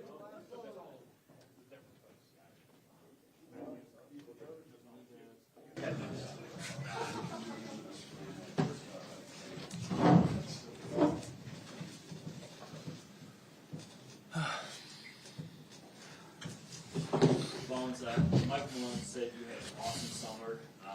Where do you think your biggest improvement came from? I don't know. Honestly, just going out there and just being myself. More confidence, even more confident. Like, as you guys know, I got the ultimate confidence in myself, but I feel like I reached another, a level of confidence in myself. Like, I'm in the best headspace right now, and I've been in that space like all summer. Been city to city, just playing and different pro-am games and just having fun. And it's the biggest improvement for me, just going out there and being myself. Does one moment stick out, a favorite moment from some of those prime games? Yeah, it was a tie game in one of the pro-am games, and you talking about that, right? Like in the season? I mean off season. Yeah, it was we was in I believe it was Chester, around Philadelphia area, and it was a tie game, and I didn't want to end the game off on a free throw, so I had threw the ball on the backboard, and they had came back down, they missed, and you had to win off of like it was a score that goes to, I can't remember, I think it was like 120, it was something like that, and I just threw the ball at the backboard, and I came back down, and I had hit the Tracy, and I'm like, I didn't want to end the game off a free throw, and I just show you my level of confidence right there. Yo, you been hilarious, yo. How do you think your joy and energy can possibly affect? Just to my energy is so contagious. I feel as though if I'm smiling and having fun, I feel like my teammates are doing the same thing. If I'm not smiling and having fun, I feel like it affects my teammates as well. So it's me just, going out there, smiling, whether it's off the court or on the court, making somebody's day by, making a joke or just going around and, high-fiving or talking to them or, just a smile. Like, I feel as though that always, makes, somebody's day. And I just feel like my energy is very contagious. And if I keep that up, like, that can turn into so many different things, whether it's, a tighter bond, within the team, and you never know, like, what that can turn into. Vlatko, what was your favorite part of Eurobasket this time around? Favorite part of Eurobasket? Your personal favorite part. My personal. Okay. He was killing. Yeah, I also lost in quarterfinals, so I don't think that's about. I can brag about that. I don't know. I feel like it was just playing for your home country. I feel like that's always a special feeling, and obviously playing good, but unfortunately, the team didn't accomplish what we wanted, and that was a medal. But yeah, it was just great playing against all these great countries, and obviously I want to congrats to Spain and huge congrats to Juancho. He was amazing in the finals. You said he was amazing. Were you watching him? How much of Eurobasket were you watching? So I couldn't catch the game live. I didn't know where to watch it at. I could not catch the game live. I was asking, the Nuggets media, everybody, like, where's the live stream at? But I was like on all the highlights though, like, and I didn't know him and Luka was from the same country, so that was dope just to see, them playing together. But seeing Yoke and Vlatko, my teammates, and just seeing them on highlights and having fun and playing for their hometown, that was just amazing to see, for them to have fun, go out there and be killing, and doing it with joy. Bones, moving forward to this season. My God. Moving forward to this season, with Will Barton and Monte Morris now gone, that's Yeah. a lot of shoes to fill in terms of setting teammates up and being that leader of that Yeah. unit. Where are you at right now in terms of accepting that role, and how excited are you to have that kind of freedom now? I'm in a great headspace. Ain't nothing new to me. That's what I do, and that's what I'm going to go out there and do. Vlatko, as you mentioned, tough result for the team, but you played well with Slovenia. I'm curious, is this all sort of one experience for you as a basketball player? Can you build off your experiences with Team Slovenia, confidence booster, or is it kind of a different thing than what you're doing here in Denver? Well, I feel like it's a bit different, especially where you come back home, play for a country. Obviously, you're not surrounded by great players in your. It's not a club. Basically, it's a different thing. And obviously, you're coming from the NBA. Everybody has high expectations for you. Even though if you're not playing as much, still practicing and just being around high level of talent, it's gonna transfer to Eurobasket, and you can just see like athleticism was a big difference. But in general, it's just the more they have expectations for me, the better it is for me, because I have to prepare even more, and I have to be even more focused, and I have to really be like a professional, even though it's playing for a national team. Vlatko, are there any similarities between playing with Luka and playing with Joker? Obviously, everybody asks me that. Everybody's trying to compare them two. I always say they both come out with a different kind of fire to it. Joker's more calm, and he would not yell as much, but whenever he does, everybody kind of looks at him like, whoa, like he can yell or something like that. But Luka is the exact opposite. He will like tell the refs, he will tell you, he will tell everybody in the stands that he is the guy. Bo and Zeke said he put on 10 pounds of good muscle. How you doing in that department? Man, I don't know how he got that big, bro, that fast. But for me, like I gained like 6 pounds in the off season. But my metabolism is so fast, so like I gain, lose. So it just be up in the air with me. But regardless, like just trying to like drink a lot of shakes and stuff like that. And I was lifting like twice a day. But I like the weight that I'm at, like the 170, 171, 172 area. I don't be trying to go past that because I'm not really used to playing like that, weight. So is that a challenge to continue to try to build muscle without adding weight? Yeah, of course. Like I said, I got a fast metabolism, so like literally whatever I do, it just like literally flushes out. So it's kind of hard to maintain that weight. So, but regardless, like any weight, I'm fine. Well, the way that I'm at, I'm fine. I don't like going up too high or jumping down too low. Try to stay in the in the middle. Bones, you were just talking about that's your target weight. That's where you like to play. There's a common misconception that people think that just more muscle means better. What is it about your game and about other people's games where staying at the correct weight is actually helpful?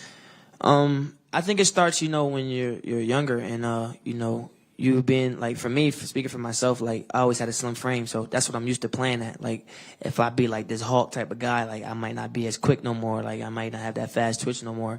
Might can't get in the lane, or shoot as deep anymore as what I do. So just trying to stick to my my strengths and what I'm good at. Everybody gonna have their different opinions on a player, but like if a player comfortable with what he playing at, and the Nuggets organization, they come to where I'm at too.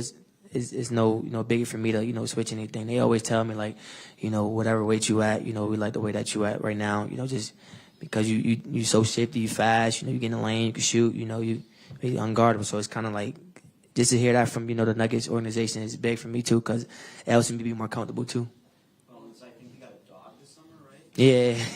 You've been meeting up with people in the community. Yep. What's it like for you to further embed yourself in Denver and in this community?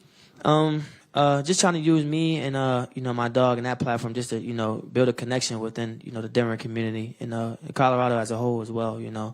I feel as though like me just getting involved with that, it'll bring much more basketball fans or guys who aren't basketball fans and they might be dog fans. You can bring them to the the Nuggets game, and that's another fan right there just off the the dog. So just trying to use me and my dog Tracy to build relationships and just get more fans, a bigger fan base within myself and also the Nuggets. Were there people that didn't realize you were on the Nuggets and that you're just a dog guy? When I had went, yeah, it's probably like 2 people, and when they had seen everybody like gathering around and seeing me with the dog, and seeing people taking pictures, they figured out who I was, and they came up to me and they introduced themselves. I introduced myself, and I introduced Tracy as well.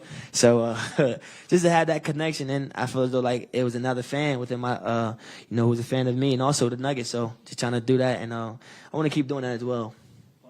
Malone said that one of your challenges going into the summer was growing up and becoming more disciplined. Mm-hmm. Is that a conversation that you guys had? Yeah, of course. The biggest thing I like about Coach is he holds me accountable, and whether on the court or off the court, he always challenging me, and he always wants me to be the best version of myself. So I see myself grow up and be more mature, like on and off the court, and thanks to coaches always being in my ear, just the little talks and stuff like that, and because I'm the type of kid like I can take criticism, whatever, the tough love, everything, like that's how I grew up. So just to hear that from Coach, like I wouldn't want it any other way. Vlatko, you're finally healthy. Hopefully can sustain that and keep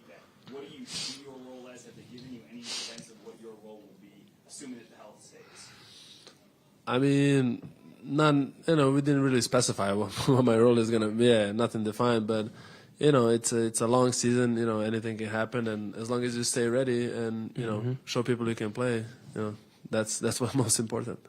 Well, have you heard that most pro athletes make their biggest jump from year 1 to year 2? And are you excited about that? Not that you don't want to keep getting better every year, but what year 2, because you know how everything goes, I guess. Yeah, for me, my biggest jump's always been my year 2. From high school to college, just me going out there, more opportunity. That's just been a bigger thing for me, more opportunity. So, just want to go out there and be myself, and gonna be special. Hey, Bones, what's the feeling in the locker room like right now when you get Jamal and Mike back and all this talent coming in here? Man, I was telling the guys upstairs when we were doing the photo shoot, just seeing Jamal back on the floor, I was almost got teary eye, just compete with him, because I know how it feels to be taking 8 months off, 9 months off, and not being around, not being able to play basketball, and I felt that from him, and when we was upstairs competing, during pickup, probably a week ago, that the intensity was there, and all I could do was smile, but that was a teary-eyed smile too, just to see, a brother that I didn't play, with alongside, but I felt for him, being on the court and, missing that time on the court. So, but, we just got so much talent, and we're so versatile, on the offense and the defensive end, and just having, MPJ, come back too as well. He looked good too as well. So it's just so many different, scorers, guys who's very versatile that, we're very special. And on the defense end too, adding guys like, Carwell Pope and, guys like that can really defend too. So how does the open rounds look with those guys? You get to see them playing for first time in a while? Yeah, playing like DeAndre, KCP, just everybody, man. You just felt the energy in the gym. You just felt when everybody in there, you felt a competitive spirit. Nobody taking no playoff. Everybody want to win. Everybody want to lead with the most wins. So you just felt that competitive spirit. It was. I feel like this was it was way better than last year. As far as being in the gym and having that competitive spirit. When everybody wants to be in the gym and play and compete at a high level. Bones, you said that you do well with tough love. Mm-hmm. Does Joker ever show you tough love? All the time. All the time. Just if I come,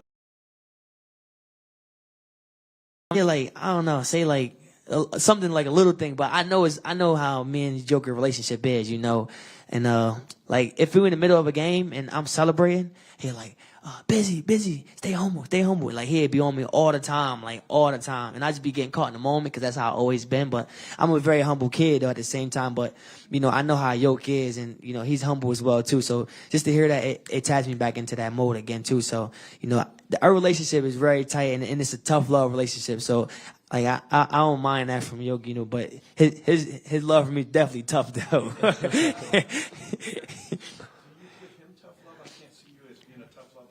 Yeah, I am here and there though, but for Yoke, if he's getting double teamed, in a game, and I know he's getting a little frustrated, I'll go to him, I won't yell at him where everybody here, but I'll go to him one-on-one, Yoke, trust me, I'm wide open on the wing for you, I'm gonna hit this for you, or the backside was open, trust him, so just trying to get on him just for that, trusting his teammates sometimes, even when we're not making shots or something, and he see the guy, but he don't want to make that pass no more, I'll get on him for that, trust us, we're gonna make the shot, but just tough love like that, just always getting on him for that, and I expect the same thing from him.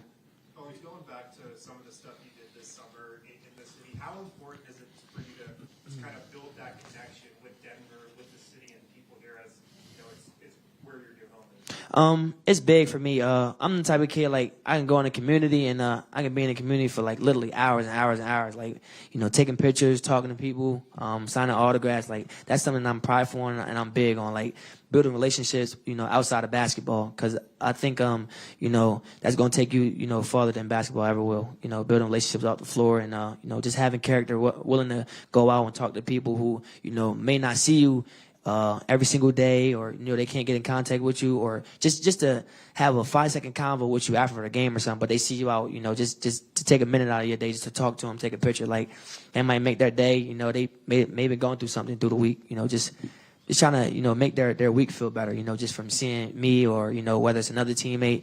Just having, for me, that's the biggest thing, man. Just trying to make somebody's day and be willing to, do whatever it takes to, make somebody's day and smile. Do you have an individual goal for the season or a target you're trying to try to hit? Not really. I just want to go out there and compete and just be the best version of myself. Both of you guys, we heard Jack White's winning all the three-point contests. Is he the best shooter on the team? No. No, well, he definitely do got the highest numbers though in the shooting contest, but he's not the best shooter though. Jack know that. Me. Jack knows that? Yeah, he know that. He knows that. Music is like a big part of your personality and your life outside of basketball. Yeah. Is there a song that like is an anthem for this season or do goals for this season, like thinking about a certain lyric? Yeah, I got a song called Rags versus the V-Lone, and the song, like the first lyrics is like, sometimes I think about my life and how I made it. I always reflect on that, just growing up in poverty, the tough environments, I always just look back and like, wow, like, I really made it to the league and doing the thing that I love, and that song, like, it just drives me to keep going. That's like one of my like favorite songs ever that I ever made. Vlatko, you got a song? No.